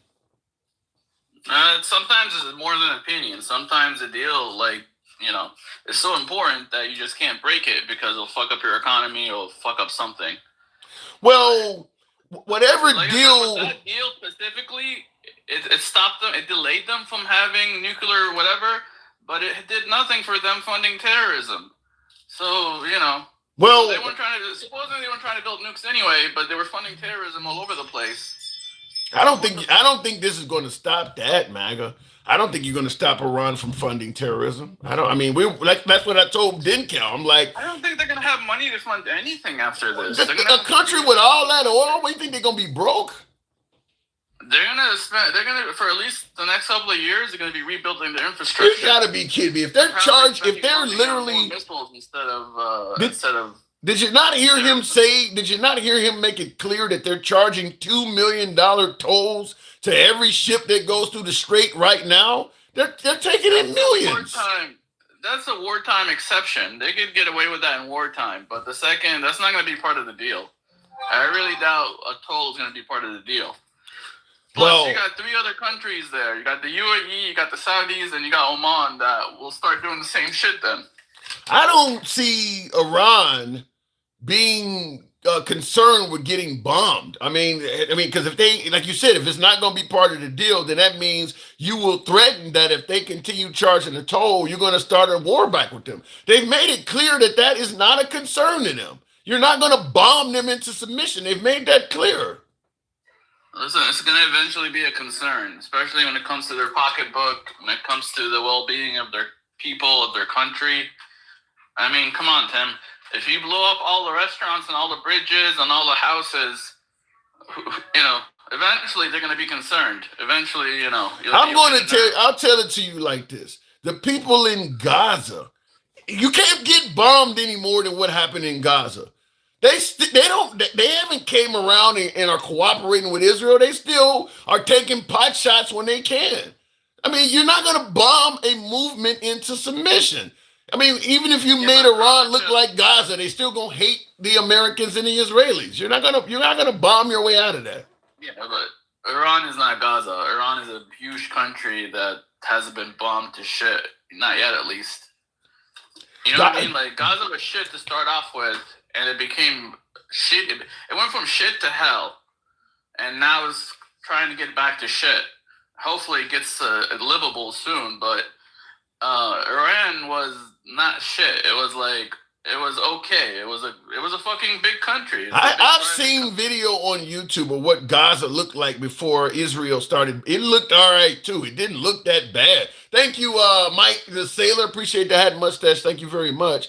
I mean, look, at the end of the day. Let me put in other words. Iran is a huge country with lots of cities and lots of things and lots of people living and enjoying those things. Okay. So was Japan. We bombed them. A lot more for them to lose. I just think they got something to lose, is what I'm trying to say. I just think they got something to lose that Gaza doesn't. No, I think what it is we're using American mentality on countries that do not think the way we do. These folks believe that they're going to a better place if they die defending their homeland. They literally formed a human chain around places we were threatening to bomb tonight. So does that sound like you're going? No, hypocrites as we are. What? No. I mean, did you see the daughter of Solomon and the granddaughter of Solomon that they just arrested and are deporting from America? Yeah, I heard about it. Yeah, look how hot and how they're Instagram influencers and they're just as big of hypocrites as we are. Those aren't. Well, the point I'm making though. Yeah, but the point I'm making is that has nothing to do with what I just said though. We threatened to bomb. Hold on, you're not hearing me. You're not hearing me because what you're saying doesn't match what I'm saying. I said we threatened to bomb energy and power plants, and the people went to the power plant and formed a human chain around it. They were willing to die. They're not the daughter and stuff you're talking about. They were willing to die on behalf of this place. They're not hypocrites. First of all, the leaders, we don't know who those people are. They could be like the Alaska guy said. They could have done it under gunpoint. They could do it under whatever condition. But I know the people in charge are fucking getting rich off the oil, enjoying their money overseas, and all that shit. The people who are actually going to make the decision are the biggest hypocrites. They always are. Oh, and I see in the comments someone asked, JC had said, would you submit in their shoes with any human? Yeah, I don't. Look, as far as I'm concerned, we're offering them nothing. We're just basically telling them, do what we say, we're going to kill you. I don't see where the Iranians have any reason to negotiate with Trump. We're offering them nothing. We're not offering them. They get to live. Huh? They get to live, and they have a future where they can still make money off oil. We haven't blown up their oil fields yet. I'm telling you that I don't believe this is going to work. I really believe either Trump is going to completely back down on his threats or they're going to get bombed again. I don't believe that the Iranians are going to submit receiving nothing in the process. We'll let you live. That's it. No, they'll receive something. Like what? They'll receive. I think the oil sanctions, I think those are going to stay down. I think Trump really wants to lower the price of oil. He just wants to get Iran in line. And then once oil's cheap, that's going to fuck up Russia. And that should help us with Ukraine. Well, King Finn in the comments says, you need to go back to Egypt and speak for them because you don't speak for America. I think he's disagreeing with you slightly. I don't know how I'm speaking for Egypt. I'm just, what did I say? I'm just telling you a situation from my point of view. I don't know what the fuck being in Egypt or America has to do with it. Do you favor Trump as of right now? It's a threat because he didn't carry. Look, by nature, I'm not a gambler, and this was a huge gamble. and I think it's gonna pay off. But I'm not a gambler, so I'm against this. So you're I'm against against gambling, and this was a huge gamble. You're against Trump threatening genocide. Yeah, of course, but that was a bluff, and it looks like it paid off. How? It looks like the other side blinks. I know you guys think it's all bullshit. We'll find out in the next 2 weeks if they blinked or they didn't blink. I don't see in what way, shape, or form is the Strait of Hormuz open without Iran interfering. Paid off. What did we get out of it? The Strait of Hormuz is open. That's what are the things he said. There's a 2-week ceasefire where the strait is open. So tomorrow there should be ships flowing through it. I don't see. So it's open for 2 weeks. I don't see how that's a huge victory. It's not permanent. It's just 2 weeks. It might be a path to victory, but it's not a victory. It gives them time to negotiate. It gives them time to see how they feel not being bombed for 2 weeks. Maybe they like not being bombed. I don't know. You keep saying that they love being bombed. Maybe they like getting some peacetime so that they can develop and make more drones. How you know they're not restocking? How do you know we're not restocking? Well, we are restocking. Trump just asked for Trump just asked for $1 trillion. It's obvious we're restocking. That's pretty obvious. Yeah, and then for them, we kind of blew up the factory, so it's a little harder for them to restock, especially they have to do it in caves. Them little fucking drones, they can make those things in somebody's basement. They can make millions of those things. Drones aren't really the big problem. Bullshit. Them drones are a big problem. Drones are good against like bases that are nearby, but they're not really the major problem. MAGA, there's a lot of shit nearby. You said them drones are only good for stuff that there's a lot of good shit to bomb. All of the infrastructure of all of our countries that we care about that's aiding in the bombing of Iran, all of that stuff's nearby. The UAE, Saudi Arabia, all of that stuff, they have stuff nearby. I think the Warhogs and the Apaches we have in the area are getting rid of the drones, no problem. I think the big problem right now are still the missiles and the boats. They're worried more about boats, like a boat with a rocket launcher could really fuck up a fucking ship. I think that's the leftover piece that they have to solve. Here's what I want to ask you, because you said right now it's looking like a win. We ended up paying... I didn't go that far. I mean, I think the bluff was a win, that part of it, but I don't know. I'm still holding my breath, waiting to see the results. Okay, because America has spent the last month and a half paying a whole lot of money out of our own pockets for this. Not to mention all of the military ordnance that we've used. We got to replace all of that by way of tax dollars. Do you think this has been worth it? I mean, if it brings down oil prices permanently, yeah. Because from oil, we get everything. We get gas, we get diesel, we get plastic, we get everything. Like our whole economy, everything's based off oil. How low would the price of gas have to be for you to feel like this is worth it? We know right now it's averaging about $4.15 a gallon or something like that in the country. Where would it have to go for you to feel like this was worth it? I don't know, I don't know. I have an electric car, to be honest with you. So maybe I really don't know an exact number. Maybe $2-3. I have no idea. I mean, but that's right where it was. It was there already before it started. Yeah, but now we don't have to worry about Iran fucking getting... We don't have to worry about Iran causing trouble. If we...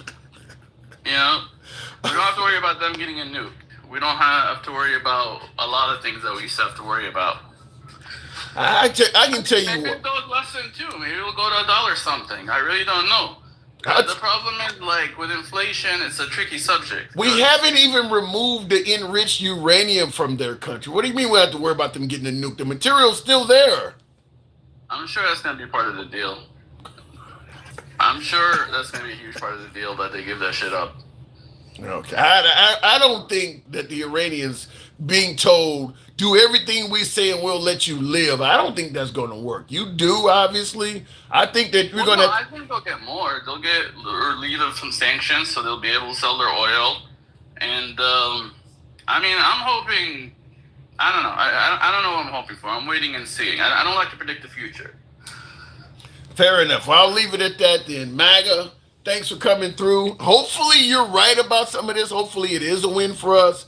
But I mean, look, it's 8 p.m. and they're not all dead. You said it was going to be a genocide. So, like, you have no, to be he smart about said. that. I didn't say shit. He said it was going to be a genocide. He You were said acting it. like he was. I mean, look, that's the whole thing about Trump. When he got to the point where you thought he was bluffing every time, he did some shit where you have to actually worry if he's bluffing or not because he followed through with some shit. So you can't just take it as always a bluff like we did like a year ago. I'm You not know a. what I mean? At a point, we thought everything he was saying was a bluff. So he had to follow through on some shit so people don't think he's bluffing. So now when he does it, they actually have to take him seriously. So it works a little better when they don't. I don't know how well it's working until we see how much damage he's doing to relationships around the world because of this stuff. Because there's a lot of folks that are now going to be punished for being allies with America. All of the countries that allow America to use their sovereign land to bomb Iran, they all make legitimate targets of Iran too now. So maybe the United States doesn't get hit, but some other country now in the future may end up being at a soccer game or something and a whole bunch of people are shot up because all of them are involved in it now. Well, that's why we have to make a deal that's good enough where both sides are happy and we're both in peace. It has to be a good deal for both sides, including Iran. You're not going to kill off the. Let's say, for instance, you take out Trump, you take out JD and Hegseth in a large amount of the Senate. No deal you make with the United States is ever going to be good enough for us. There's going to be Americans jonesing for you going forward. We took out the entire head of that country. There's always going to be Iranians, no matter what deal we make, that are going to want revenge for that. So I don't. You just But we haven't really killed that many of them. As much as we've blown you up. killed the ones that matter, MAGA. That's why I said if you took out Trump, you took out most of his administration. You're only talking about maybe a dozen people, but you took out people that a lot of folks in this country really like Trump and his administration. So some of them folks are going to be willing to do something to respond no matter what deal future American administrations make. Again, we'll see, because the way we rescued that pilot and the way we were able to get in there and get him and do everything we did tells me that the people have to be on our side. Because if the people were hunting for him like they should have been hunting for him, I don't think we would have been able to rescue him like we did.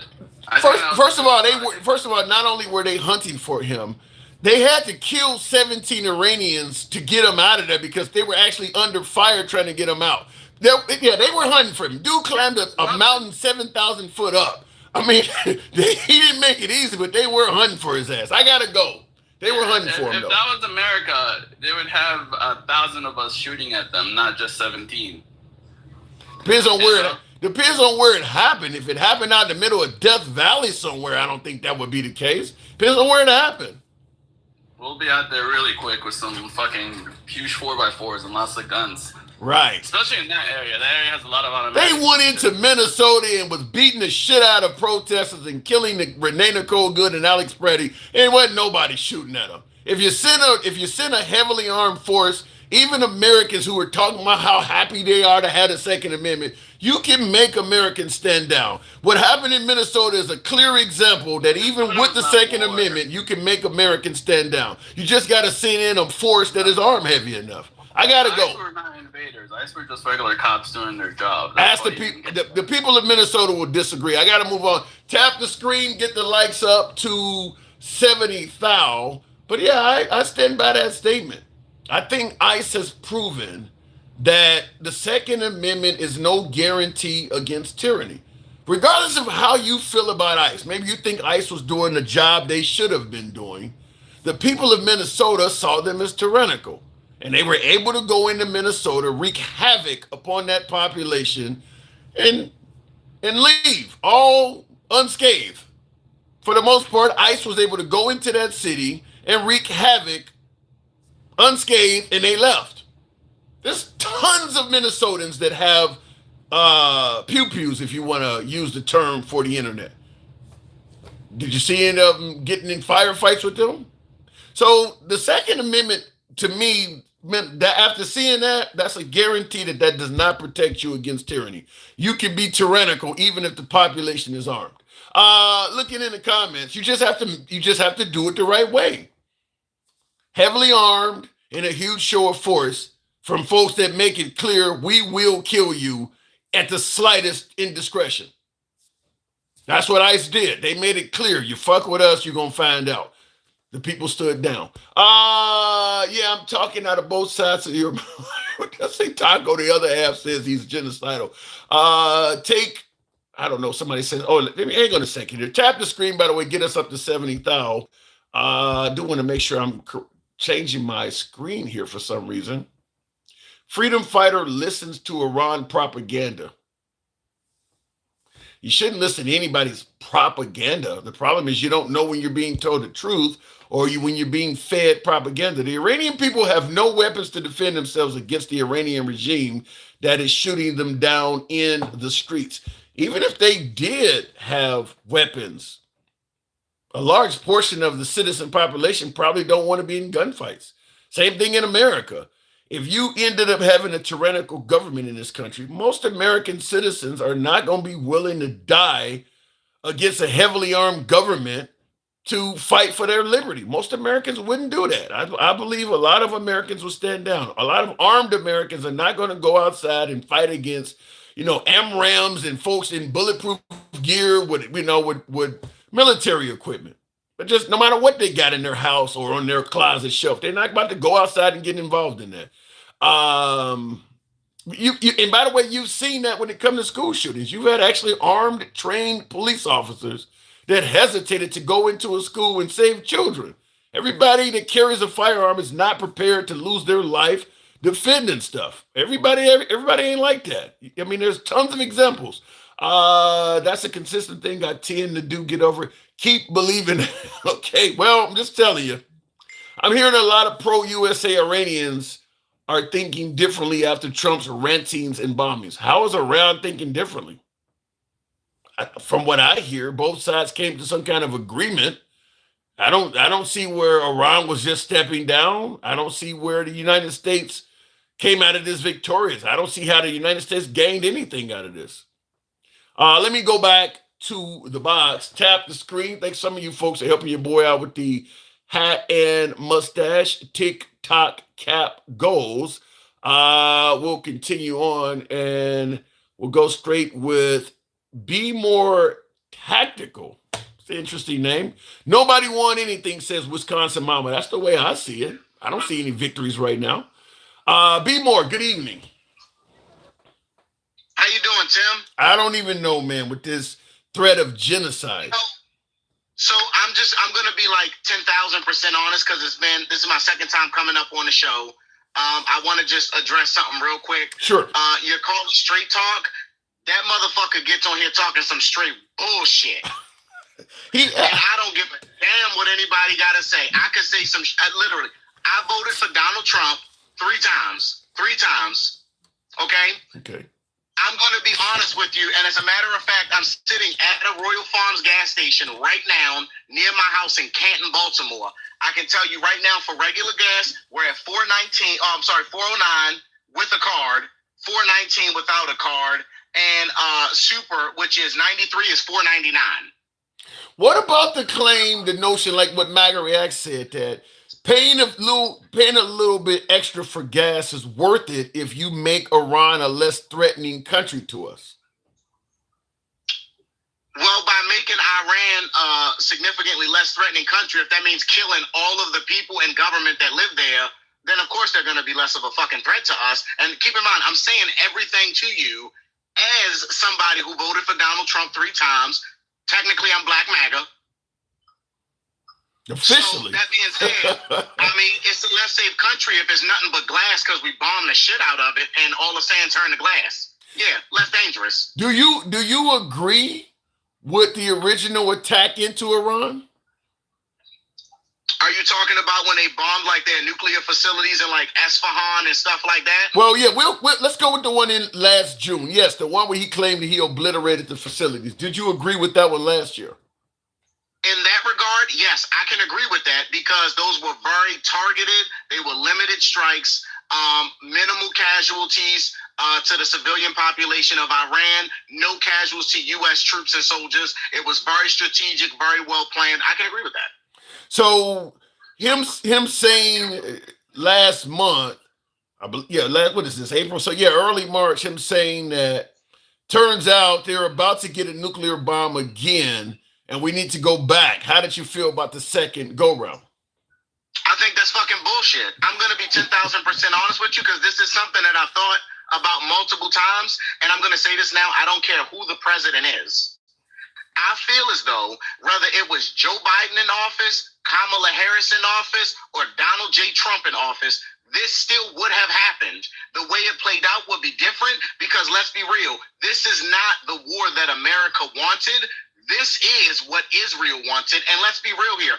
Israel is not above killing a sitting U.S. president to teach somebody a lesson and get what they want. Wait a minute. You believe that, hold on, wait, before we go into Israel, you believe that even if Kamala Harris was president right now, we would still be at war with Iran? Absolutely, because Israel wanted it. So I believe they would have came to her, little Bibi Netanyahu.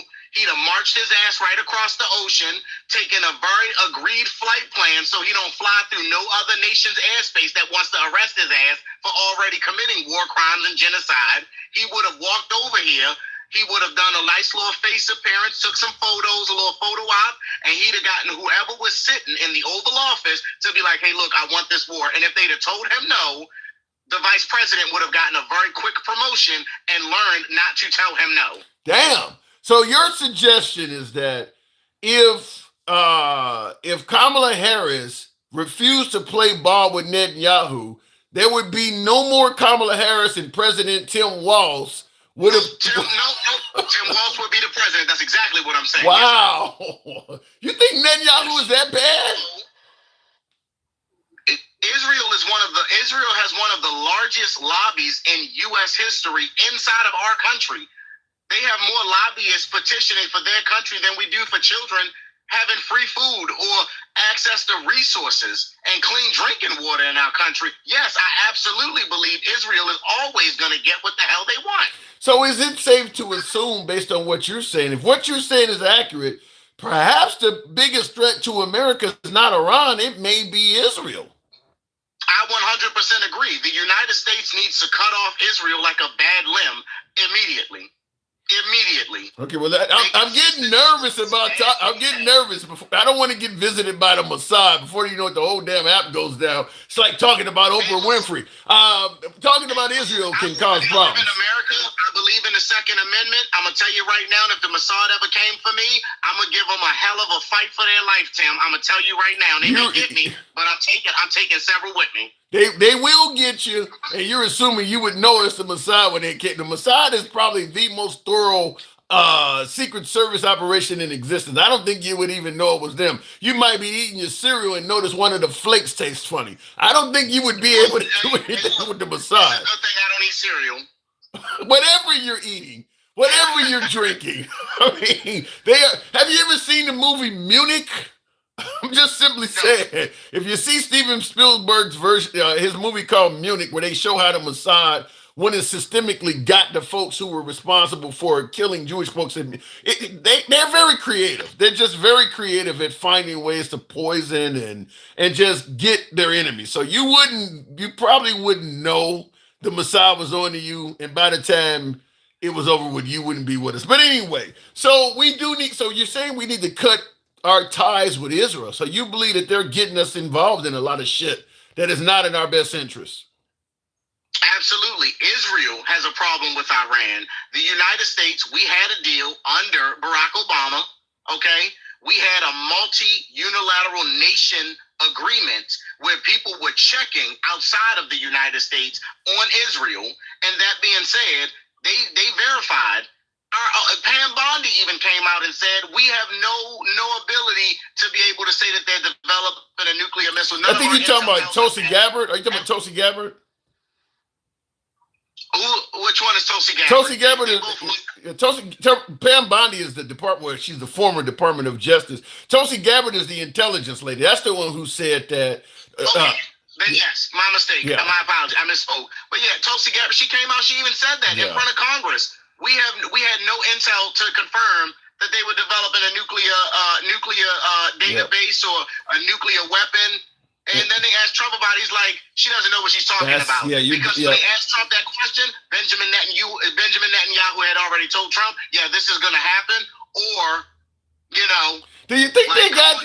Here's what a lot of my you're talking about Tulsi Gabbard because Trump said that she don't know what she's talking about on Air Force One. We had a show about that. But let me ask you, do you think Netanyahu do you think he has anything on Trump? I mean, to get Trump, because Trump was going to be the non-typical politician. He was not going to follow the footsteps of other politicians. It's going to be about America first. And now that he's in office, he's doing everything but. I'll ask you this, Tim. If I told you, you know, hey, I know you was on that dating app, I'm going to leak your nudes to the country. Or, hey, I'm going to Charlie Kirk your ass. Which one would you be more afraid of? Well, the news might give me a bunch of bitches, so go ahead and release the news. No, I don't want to be kirked. So I get your point. I get your point. That's what I feel. That's the only thing Israel ever needs on a sitting U.S. president is to be like, hey, I will put a fucking bullet in your neck. That's the only thing they need. And guess what? Like you just said, the Mossad, the way you made it sound, they can touch you even in your own damn country.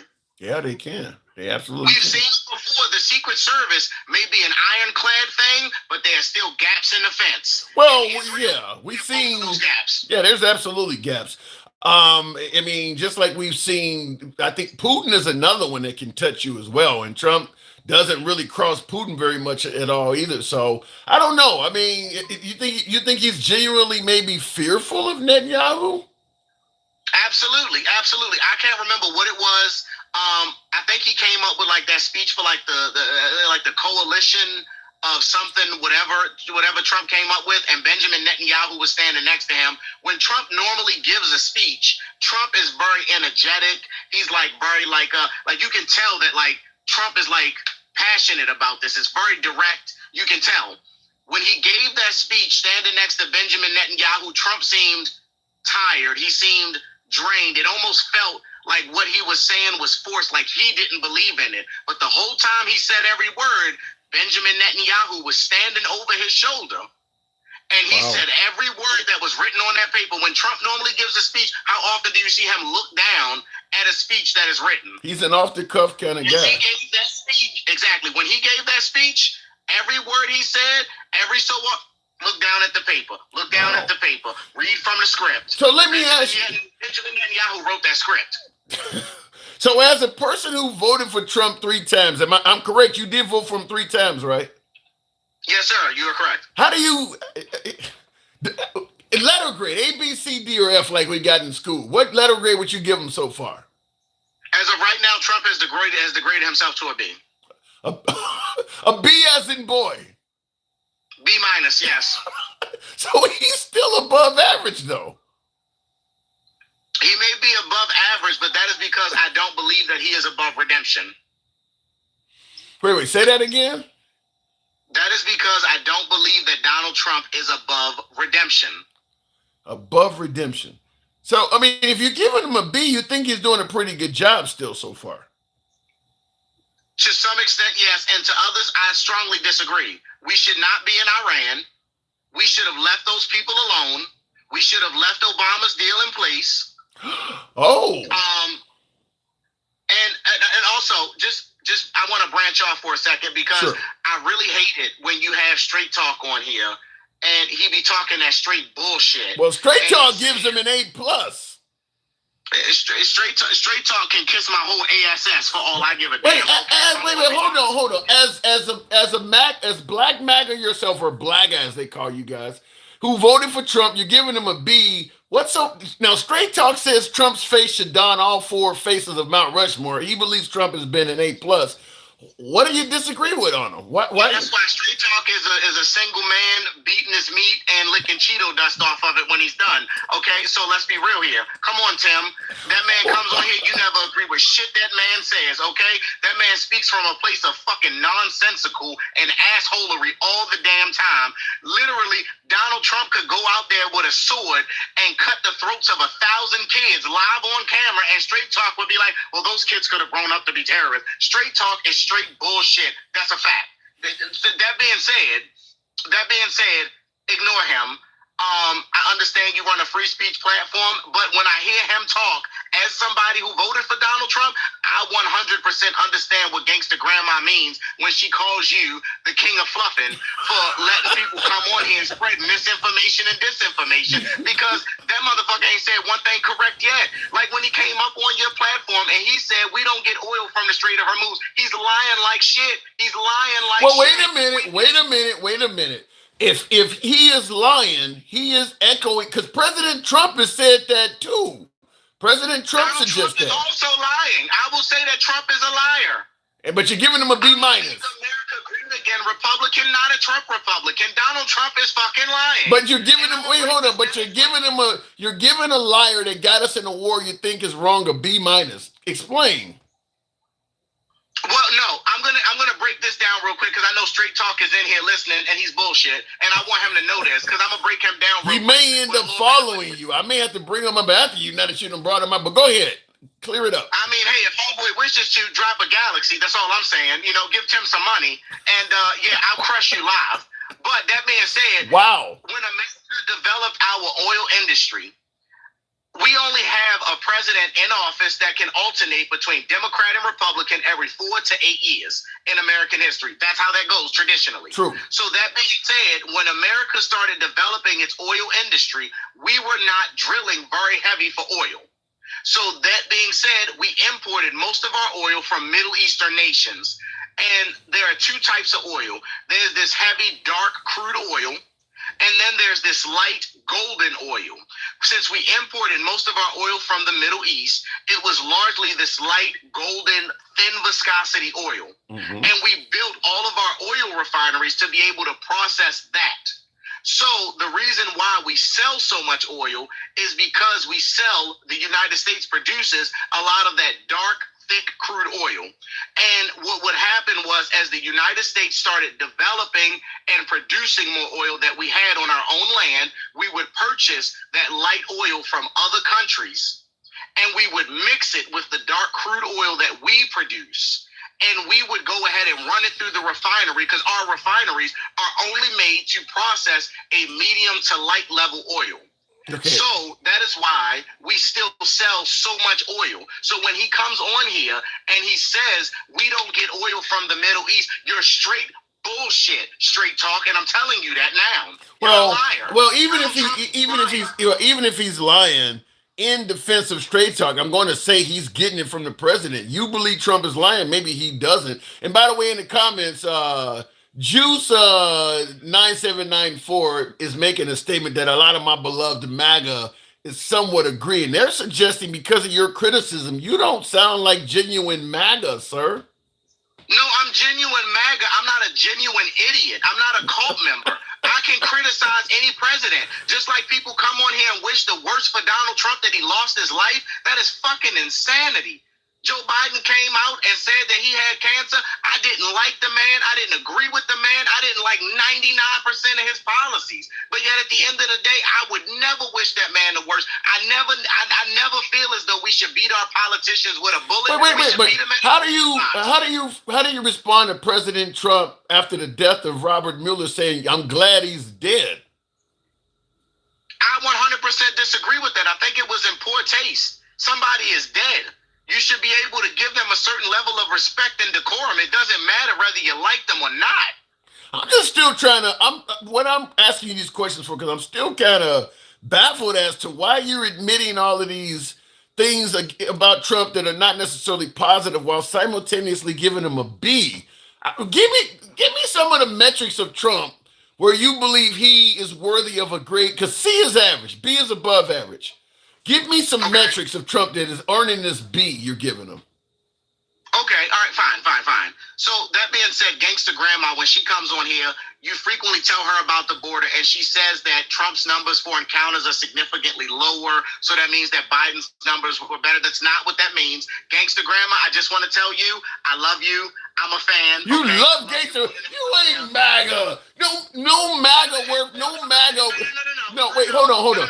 No MAGA worth the damn hat would say I love Gangster Grandma. You lost me, and I love Gangster Grandma. No, that's where you're wrong, Tim. That's where you're wrong. No, I'm MAGA in terms of the Constitution. I may not agree with a lot of the things Gangster Grandma says, but guess what? God damn it, I would pick up any gun say it and have her opinion. MAGA would dangle her from the MAGA would dangle her from the tallest oak. There's no way in hell a MAGA's on here talking about they would defend gangster grandma. You lost me at that. You're not. You love gangster grandma. I didn't. No, I didn't. Gangster grandma, she comes on here, she says what she thinks, she says what she feels, that's her opinion, and she has every right under her First Amendment right to be able to say it and think it. Let's do it like this.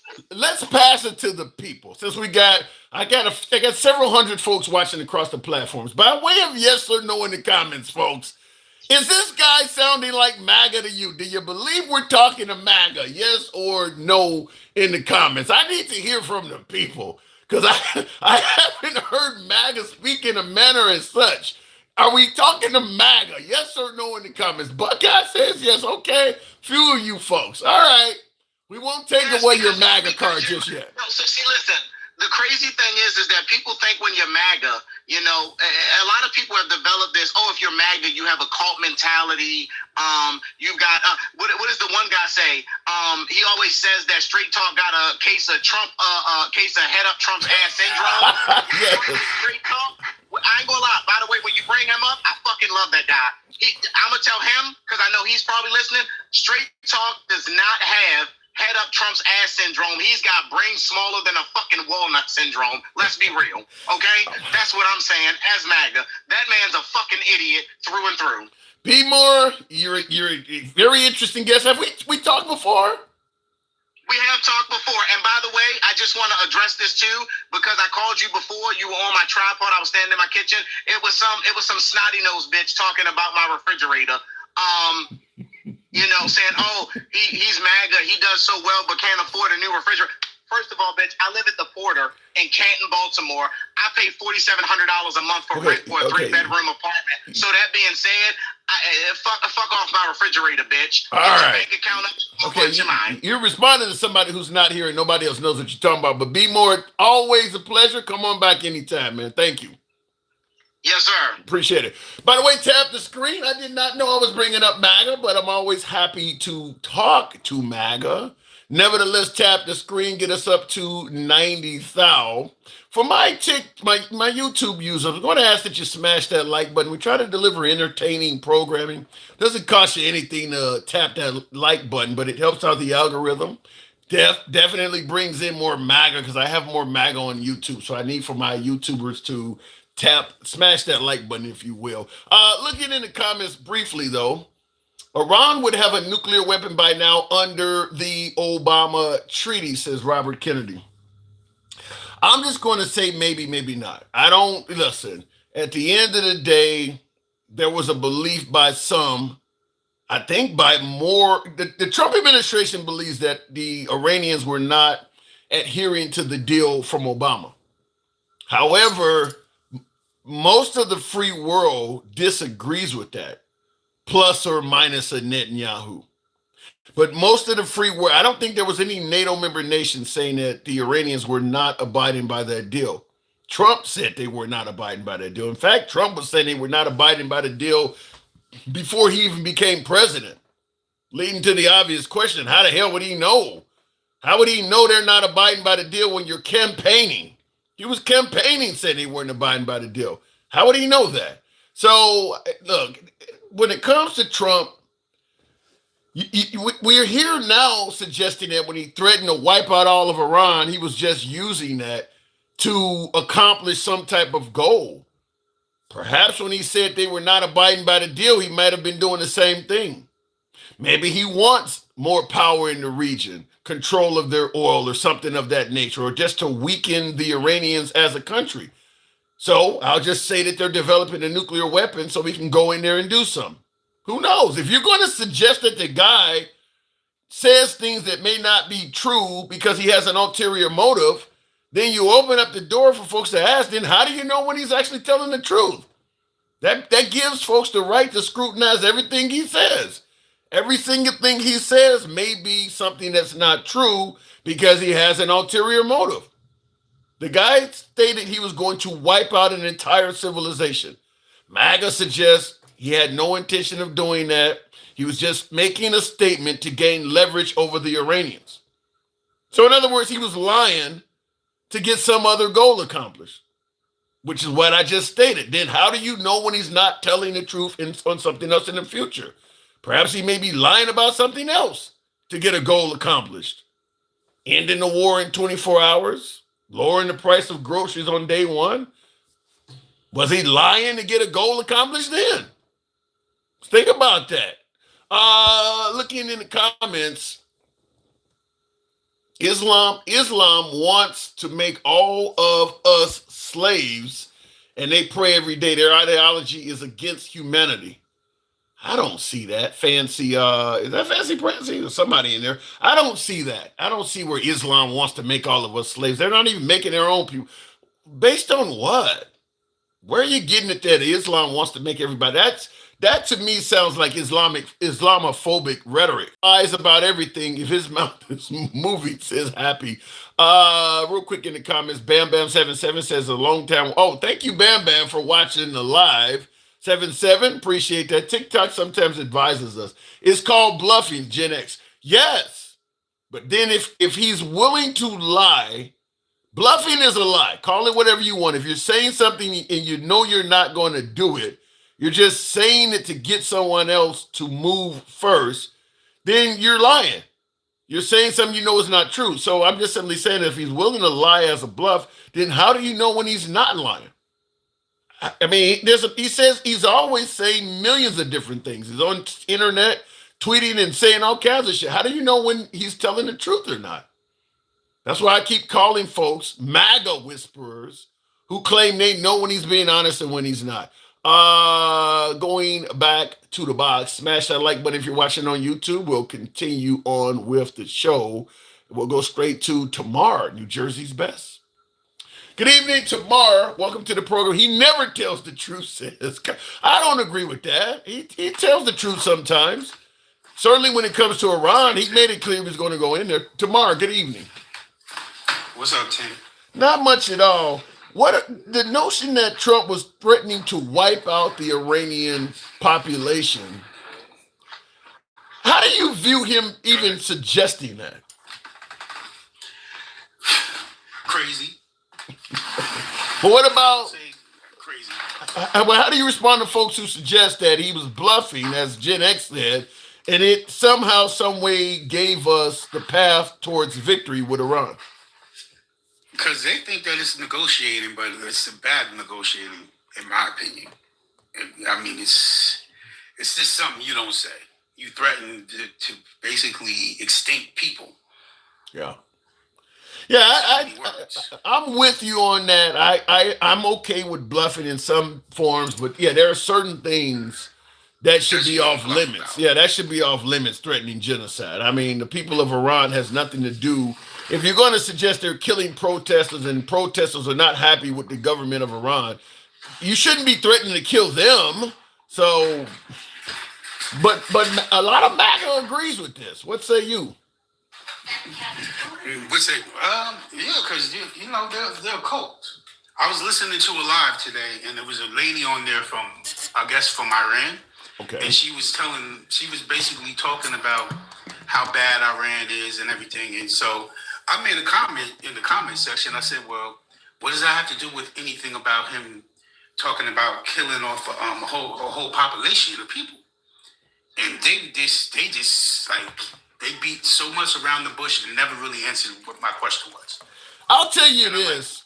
To me, in my opinion, using the opinions of Iranians that are living in America should be off limits because they would be, in our eyes, a traitor to their own country. In other words, let's say some Americans were not happy in this country and they went to one of our enemies, like Russia, or they moved to Iran, or they moved to Venezuela somewhere, and they were criticizing America while living in Russia. We wouldn't take them seriously at all. You're living with the enemy now. We would not take them. So if you got Iranians living in America and they're criticizing Iran, their words should not be given any validity. MAGA would not give any American any validity at all if they were living in Iraq or living in Afghanistan or living in Iran criticizing America. You're a traitor to the country. They wouldn't agree with them. their opinion was like, oh, they can rebuild. I'm like, don't you have family there and stuff? They was like, they was basically saying, she was basically saying the same thing that Trump was saying, that they wanted the bombs to keep on coming and stuff. That's to me when they said when they ended up forming a human chain around their power plants. What is the suggestion? They wanted to die. They were ready to die, but they didn't want to. That's what they were saying. That's basically what she was saying. She was like, that's what they want, and because they're so desperate for freedom. And right now, while we're speaking, News Nation has a ticker on that says at this point right now, Israel is launching strikes on Iran. So much for that ceasefire. So much, ceasefire lasted about 20 minutes. I mean, so. I was going to say that. I was just about to say, before you said that's what was going to be the problem. They were going to continue to do what they're going to do. And that guy that just called, he basically said the same thing that we're saying. So this was for them. So when it comes to Israel, what are we dealing with? A loose cannon? We can control everybody else on the planet, but we can't do shit about Israel? Are they like a loose cannon? Yeah. I would say so. And the fact is, like, this was their war. They attacked. We were supposedly negotiating. There was supposedly a deal, like I was telling you the last time we spoke, that they had agreed to almost zero enrichment of uranium, and Israel, and hours later, Israel attacked. So if I'm in Iran, I wouldn't even believe this anyway. They should have never let their guard down in the first place like that, to allow that the guy that the imam or whatever his name was. But it almost sounds like you're saying there will never be a successful deal between America and between the United States and Iran as long as Israel is out there lurking. Yeah, of course. Yeah, that's basically what I'm saying. Yes. So when MAGA says that Trump is on the path to winning, is it safe to assume that they actually should be saying Israel is on the path to winning? No, because they want war everywhere. Look what they're doing in Lebanon. I mean, they're getting what they want, though. Israel's the nation right now. They're doing damage up in Lebanon, up to the north. Now they're taking land in the process. They're going to probably end up taking Gaza or a good portion of that. And now they're blowing the Iranians to the smithereens, even with the United States trying to broker a deal. They're still bombing them, using our equipment to do it. Exactly. You know, they've in Iran, I think they've destroyed like 400 schools, like 200 medical facilities. The same day that they did that one school, they did a double strike on a gymnasium full of like volleyball players and stuff. The same day. And my thing is, everybody keeps saying, "Oh, they did it to their own school." They wasn't even firing back yet at that time, because they didn't start firing back till at least 3 to 4 hours after the initial attack. Well, in regards to this is all facts. Yeah, but I'm not disagreeing with your facts, and in fact, I believe your facts. But in regards to Iran supposedly bombing their own school, I don't even think most MAGA believe that. I think most MAGA even believe that Trump was bullshitting when he tried to suggest that the Iranians got their hands on a tomahawk and decided to bomb their own school with it. I think even MAGA knows that's not true. I don't think so. You don't think so? You think MAGA believes? You think some of the stuff these people are talking? Yes. Some of the stuff these people be talking to, when I just drop into different lives and hear some of the stuff, like a MAGA live, it is it is unbelievable how much of a cult this is. How much orange Kool-Aid they're actually drinking. Like gallons of it. Well, I just had Black MAGA on here a minute ago. He's only giving Trump a B-, and he's holding him accountable. That's surprising because all the stuff he was saying was so true. So how do you give him a B-? I couldn't. That was so confusing. Yeah, that was a tad confusing. I couldn't figure that part out. But I did give him. Stick said in the comment section, he said, "How come you didn't turn him liberal like you did the other guy yesterday?" It's a good point. Stick be on it. That's a good point. I should have took that took that right. I'm upset though. That here's why I'm upset is that one man on our behalf could threaten to commit an act of genocide, and all of our leaders in this country, talking to Congress and Senate, did nothing. They now, even if Trump is bluffing, they literally left it up to him to show if he was bluffing or not. By the way, the Pentagon was doing what they refer to as creating dual use targets. So we can talk about whether Trump was being serious or bluffing or not. The Pentagon was taking him seriously.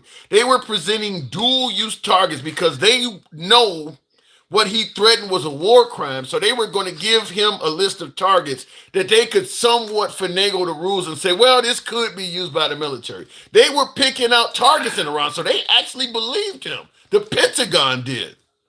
So I honestly don't think they would have dropped a nuke, but I think they would have. I think if you let's say you bomb all the power plants, all the water places, all the bridges, it's basically the equivalent of dropping a nuclear bomb because the amount of damage and stuff that you would have done, and supposedly you were supposed to be stopping them from getting a nuclear weapon, and saying that if they had one, they was going to use it, and you go and do basically the same thing that you were supposed to be stopping them from doing.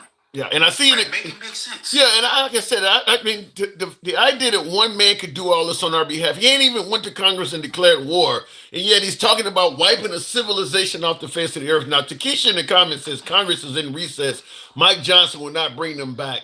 I've been saying and that's true. That is true. And I've been saying for the longest that after Trump is gone, you're going to, once Trump is gone, I believe you're going to get a series of anti-Trump laws to prevent any future president from skirting a lot of things. I think that's going to be one of them. You can't let one member of Congress hold up the whole damn institution. If this guy won't do it, it should be a way where enough of them can vote to call Congress back around, just like you can veto, if the president vetoes something, if you got a majority, you can go around the president. They need to be able to go around this guy. I'm sorry. No, I'm simply saying Mike Johnson alone should not be able to do Trump's bidding and prevent all of Congress from holding sessions and meetings. Congress, they need to have a rule in Congress where if enough of you guys vote, you can force a meeting even if Mike Johnson is refusing to call it. Because he is obviously in the camp for Trump deep. He's actually compromised to some degree. They need to change that. The entire administration is compromised, all the way from Whiskey Pete down to Pam Bondi. Well, now she's no longer there; she's gone now. But I don't think she's going to have too much time. All the stuff that she knows, I don't even think. I don't know how to say this for TikTok friendliness, but I think she's in danger. Pam Bondi? Because she knows too much. You mean like unalive danger? You think they gonna give her the Epstein treatment at Pam Bondi? I mean, shoot, it's not off the table.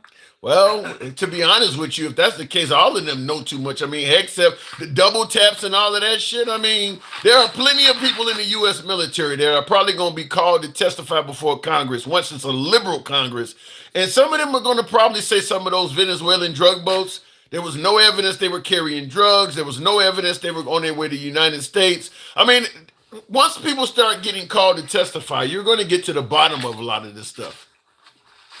And you have to ask some of your MAGA callers about all this inside trading, like what Whiskey Pete was doing, investing in a wartime in a defense company or something like that right before the war started. Like him, Straight Talk, all of them. You need to ask them. Yeah, but they're gonna bring up Nancy Pelosi. I believe Nancy Pelosi made a ton of money doing the same shit. Not to say that I do agree with you. There's members of the Trump administration and many of his friends that are probably making a killing off of insider trading. I believe there's quid pro quos all around. Trump gets a Qatar jet. All of a sudden, folks from that country are being given access to train how to fly F-15s in Idaho.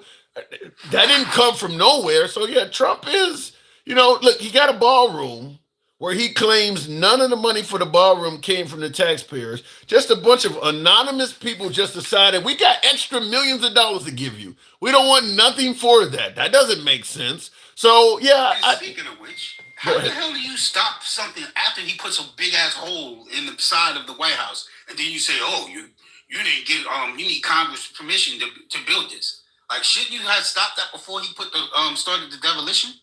Well, first of all, he didn't have a right to build it, but I mean, they stopped it as soon as they could, I guess. And by the way, I'm looking at the breaking news on News Nation, and it does say Israel intercepts missile from Iran. So they taking shots at each other right now in the middle of a alleged ceasefire. So goes that. And if Israel's back in it, then America's back in it. So I guess Trump will be releasing some type of correction to his ceasefire tweet that he sent out earlier, probably within the next few hours.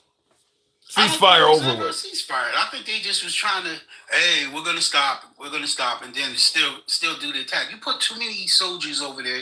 You have too much stuff, too much equipment over there to just call it, say you're gonna agree to a ceasefire. Yeah. Please. Let me ask it to you like this. Let me ask it to you like this. You know, Trump has a tendency to love and then hate you tomorrow. What are the chances if his administration takes a lot of flack for this war that even a lot of MAGA don't favor, Alex Jones don't favor, Tucker Carlson doesn't favor, Megyn Kelly, Candace Owens, none of them favor. What are the chances he may blame this on Netanyahu and have a falling out with him? I don't know. But everybody on the MAGA side already believes that's who caused this. So he could easily blame it on him. Everybody already believes it's his fault anyway. Yeah, that's true. But I mean, chances are that won't happen because it's too much money. APEC and Israel has too much money in our government on both sides. Yeah, but That's Trump something that Trump is- likes that's Trump one likes to thing that is protect done. Trump likes to protect his image. And this war could end up causing his image to take a really big hit. And you already got a villain out there.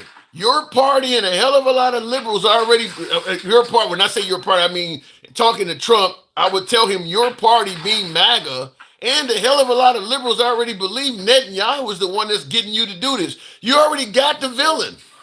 You don't think Trump is going to suggest that, listen, this is the guy you should be mad at?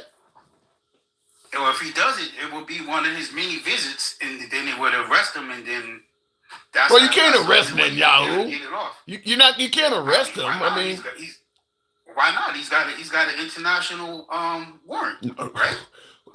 for war crimes. What a minute. Well, and I don't know about If that. you want to put the blame on him, that's the best way to do it. I don't know about that, but I will tell you this. There are a lot of Israelis that are not happy with Netanyahu, too. Just like there's a lot of Americans that are not happy with Trump. There's a lot of Israelis that don't like that guy. They don't like him. So, I mean, he makes the perfect villain. If Trump needs a scapegoat, come up with a reason why Netanyahu gave you bad intel and you thought you were doing what was best for the country. And it turns out this man had an ulterior motive and gave you some bad intel. Yeah, that would work. But I mean, what I was saying would work too. And So he visits more time. He visited last year like at least 5-6 times, if I'm not mistaken, right? Yeah, I think 7. How many times? Did he 7, come I here? think. I think he's been here. Yeah, he's been here a lot. So him and Trump obviously had a lot to talk about. Even doing when Trump was running, he came and went to Mar-a-Lago and visited, and they was talking. I don't know. They may have a falling out, man. I don't know. Trump and Netanyahu may have a falling out. I mean, if you cause Trump to look bad, that normally don't sit well with Trump.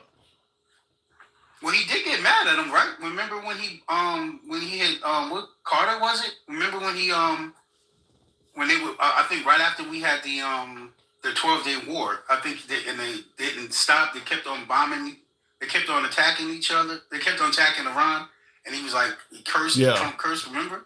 Well, Netanyahu. I think that was. Yeah, Netanyahu is going to seize on this opportunity. Iran is a huge. Now we can talk about them getting a nuclear threat and any issues with them sponsoring terrorism, but fact is, Iran is a huge threat to Israel, not America. So right now, Netanyahu is going to take as far as he's going to take this as far as he can, because this is giving him the opportunity to do something that no American president was going to let him go this far. Because even Obama went over there and was complaining about the Israelis encroaching on, settlements in Gaza and shit like that. Trump has pretty much told Netanyahu, finish the job. So he's going to take it as far as he can. But that's what I'm saying. Trump is probably, oh yeah, we have a ceasefire, but he's telling Bibi, like, keep going. You get what I'm saying? So you mean giving him a wink wink? Yes. Exactly. I mean, look at it. 2 times in a calendar year, they were in the middle of negotiations, and both times Israel started the attack. If I'm not mistaken, correct? I don't know who started it. I don't know who started it tonight, but it was Israel. Huh? It was Israel, and then in February it was Israel, and then we joined in. Wow. Both times. Why we were in the middle of negotiations? Well, here we are, and I see in the comments. A King says he literally said he's been waiting on this for 40 years. Trump is a patsy. He said Netanyahu literally said he's been waiting on this moment for 40 years. Since the 80s. Since the 80s, he's been talking about this. The 80s. So that's our big winner, Benjamin Netanyahu. I got to move it on tomorrow, but that is our winner. That is our winner. Huh? Yeah. I said you probably had a full head of hair in the 80s. I was a little kid.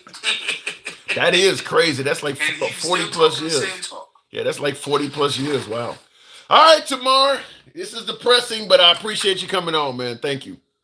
All right, Tim. Anytime. All right, moving on with the program, by the way. Trump has been waiting. I don't think Trump has been. Listen, Trump was a Democrat in the 80s. He wasn't waiting on this.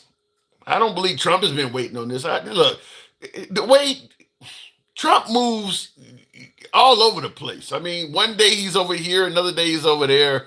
He is not consistent in a lot of areas. I don't think Trump has been waiting on a bomb in Iran or anything like that. I don't see that. I'm looking in the comments real quick. Tap the screen, get us on up to 120 thou, and they will be fighting for another 40 plus years. Yeah, the only way this is going to stop is for Trump to do what he suggested, which is wipe the Iranians off the face of the earth. What did he say he was going to do? What was the actual verbiage? A civilization. Excuse me, a civilization is going to die tonight, is what he said. That's because, look, you don't kill so many people in Iran. Even if you get a government that works, that gets involved in a deal with the United States, there's still going to be people in that country that hates America and the West.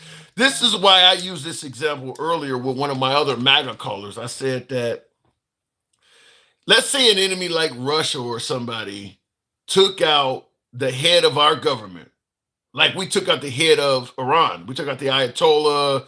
We took out his wife and kids and then a lot of the top generals and lieutenants. That would be like taking out Trump, Hegseth, Rubio, Vance, and other members of his administration, some generals. Just imagine somebody taking out that much of America. Now, we have a constitution, so we would propel other people up to leadership. So just like in Iran, our way of operating would continue. And if we had a new government in this country, after you wiped all of the Trump administration out, that made some kind of ceasefire deal with Russia, you're still going to have people in this country that are not going to want to honor that. That's what I'm saying. You're going to have people in Iran that's not going to want to honor any ceasefire. Like in this country, think about the people that really like Trump. Oath keepers, 3%ers, Proud Boys. You think some of them, let's say you got another administration that replaced all of the folks we lost from bombing Trump in his administration. And that administration made a deal with Russia to have a ceasefire.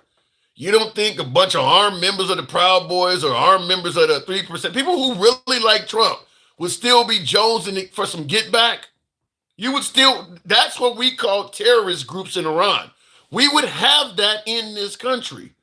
We would have them trying to figure out ways to get back at Russia for taking out a leader that they thought was doing a good job. Taking out the Ayatollah has created those kind of groups in Iran. The story remains on how we'll end up dealing with them over the years, but they're out there. Doesn't matter if we make a deal with Iran. Those groups are out there, just like they would be out there if it happened here. Looking in the comments, Handsome Conservative says, this is a chance we take all the time as Americans. It's an unnecessary chance, though, Handsome Conservative. We getting involved in a lot of shit that ain't necessary for our survival or anything. Some of this stuff is optional.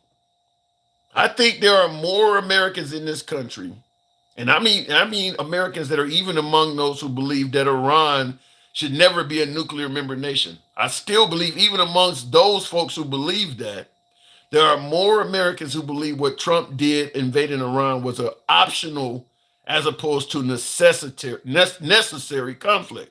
I don't think most Americans think this was necessary. It was optional. Very similar to how history has now viewed the Iraq War. Same thing. You didn't want Saddam Hussein to have weapons of mass destruction, but it was optional. It wasn't necessary. This war will likely go down in history as optional, not necessary. The women of Iran are treated like trash, cutting off citizens whenever they are about 12 so they can, cutting off citizens' wieners. Let me just, how many times do I have to say this? President Trump uses oppressed people in these countries as a way of tugging at the heartstrings of particularly MAGA so that they will believe it is justified to go in these countries. When you look at Trump's policies with ICE, does he come across as a leader that gives a shit about oppressed people? Haiti doesn't even have a government. It's in full-on civil war, and he's deporting people back to Haiti. We got Afghans in this country that are being deported back to the Taliban that they helped American soldiers fight against under the Trump administration. Why do people believe he actually cares about the Iranian citizens? That's comical, in my opinion. He's deporting folks back to Somalia. Somalia doesn't even have a government in place. It is the Wild West over there. He doesn't give a shit about people that are being oppressed. He's using that because it gives MAGA a way to say, well, look, he's doing something, he's looking out for the citizens over there that he don't care nothing about them. Trump makes deals. His children have big time deals with the Saudis. You can be killed for infidelity in Saudi Arabia. Women can be killed for infidelity in Saudi Arabia. But all of a sudden he cares about what's happening with the Iranian citizens. That's a ruse. There's no validity to that. If Iran gets a pro-Western leader in that country, they can abuse their citizens all they want and Trump will be okay with it. Just like Saudi Arabia has pro-Western leadership in that country, and we're okay with them. They literally behead people in public in Saudi Arabia with swords over menial, trivial shit. They literally do that. Keep in mind, Trump negotiated to give Afghanistan back to the Taliban. What do you think they're doing? What do you think the Taliban is all of a sudden for democracy? What do you think the Taliban is doing? So bringing up that Iran oppresses its own people is laughable. Trump don't care nothing about that. He's making deals with the Taliban and the Saudis and shit like that. But suddenly when it comes to Iran, they're oppressing their own people. Okay. All right, real quick. They'll cut off your hand if you steal, says Mike. Well, a lot of Americans want that one, though. A lot of Americans believe if you're caught committing an act of theft, you should have your hand chopped off. Listen, you got a lot of vengeful citizens in this country. Anyhow, since the likes and everything ain't moving, I guess this program is dead for tonight. I'm a little upset still. I'm going to admit that I'm still upset, but I'll stop it here because of the likes and all that. You guys apparently have had enough of this, just like I have. I'll read a couple comments first, though. What is worse, Iran, Taliban, or chattel slavery? I think chattel slavery is probably the least worst out of all of them, because with chattel slavery, the goal wasn't to kill the people. Let's say with African Americans, for instance. I would rather be an African American during a period of slavery, and I hate even saying that, but I would rather be an African American during a period of slavery than be in a government that would literally kill me for any or anything. I mean, look, as long as you're working, I guess they'll leave you alone. I don't know. They're all really, really fucking bad.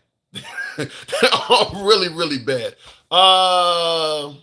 Yes, I believe crime would almost stop. Crime would never stop. I don't know why folks, particularly right wingers, believe that real tough penalties will stop crime.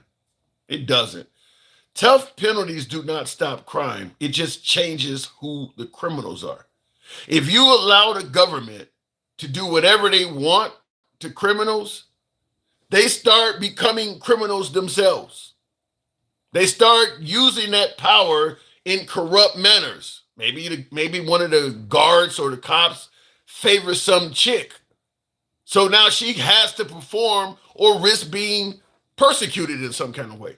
They start becoming criminals themselves. So you don't lower crime by toughening the penalties. You just switch who the criminals are. Stop and frisk, something we try in this country, giving police additional powers, letting them wear masks and shit like that. They start becoming the criminals, violating people's civil rights, shaking people down, beating people and shit like that, and then lying about it, which is some of the things that ICE has been caught doing. Give the police too much power, and they start becoming criminals themselves.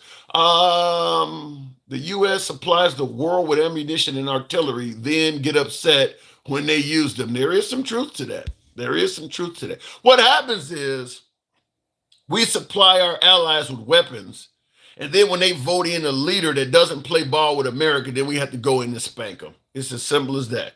Saddam Hussein is a perfect example.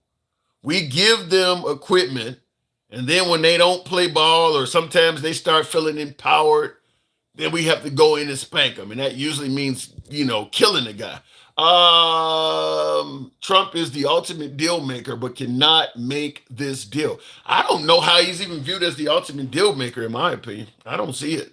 I know he says that, though. I know he does. Remember, he was the guy that was going to end the Ukrainian-Russian war in 24 hours. And I'll tell you, I totally believed it. I believed that he had a significantly better relationship with Putin than Obama, Biden, or even Bush. I actually believed when Trump became president, he would end that Ukrainian-Russian war fairly quick. He would work with Putin, and that would end pretty quick. He really, really failed at that.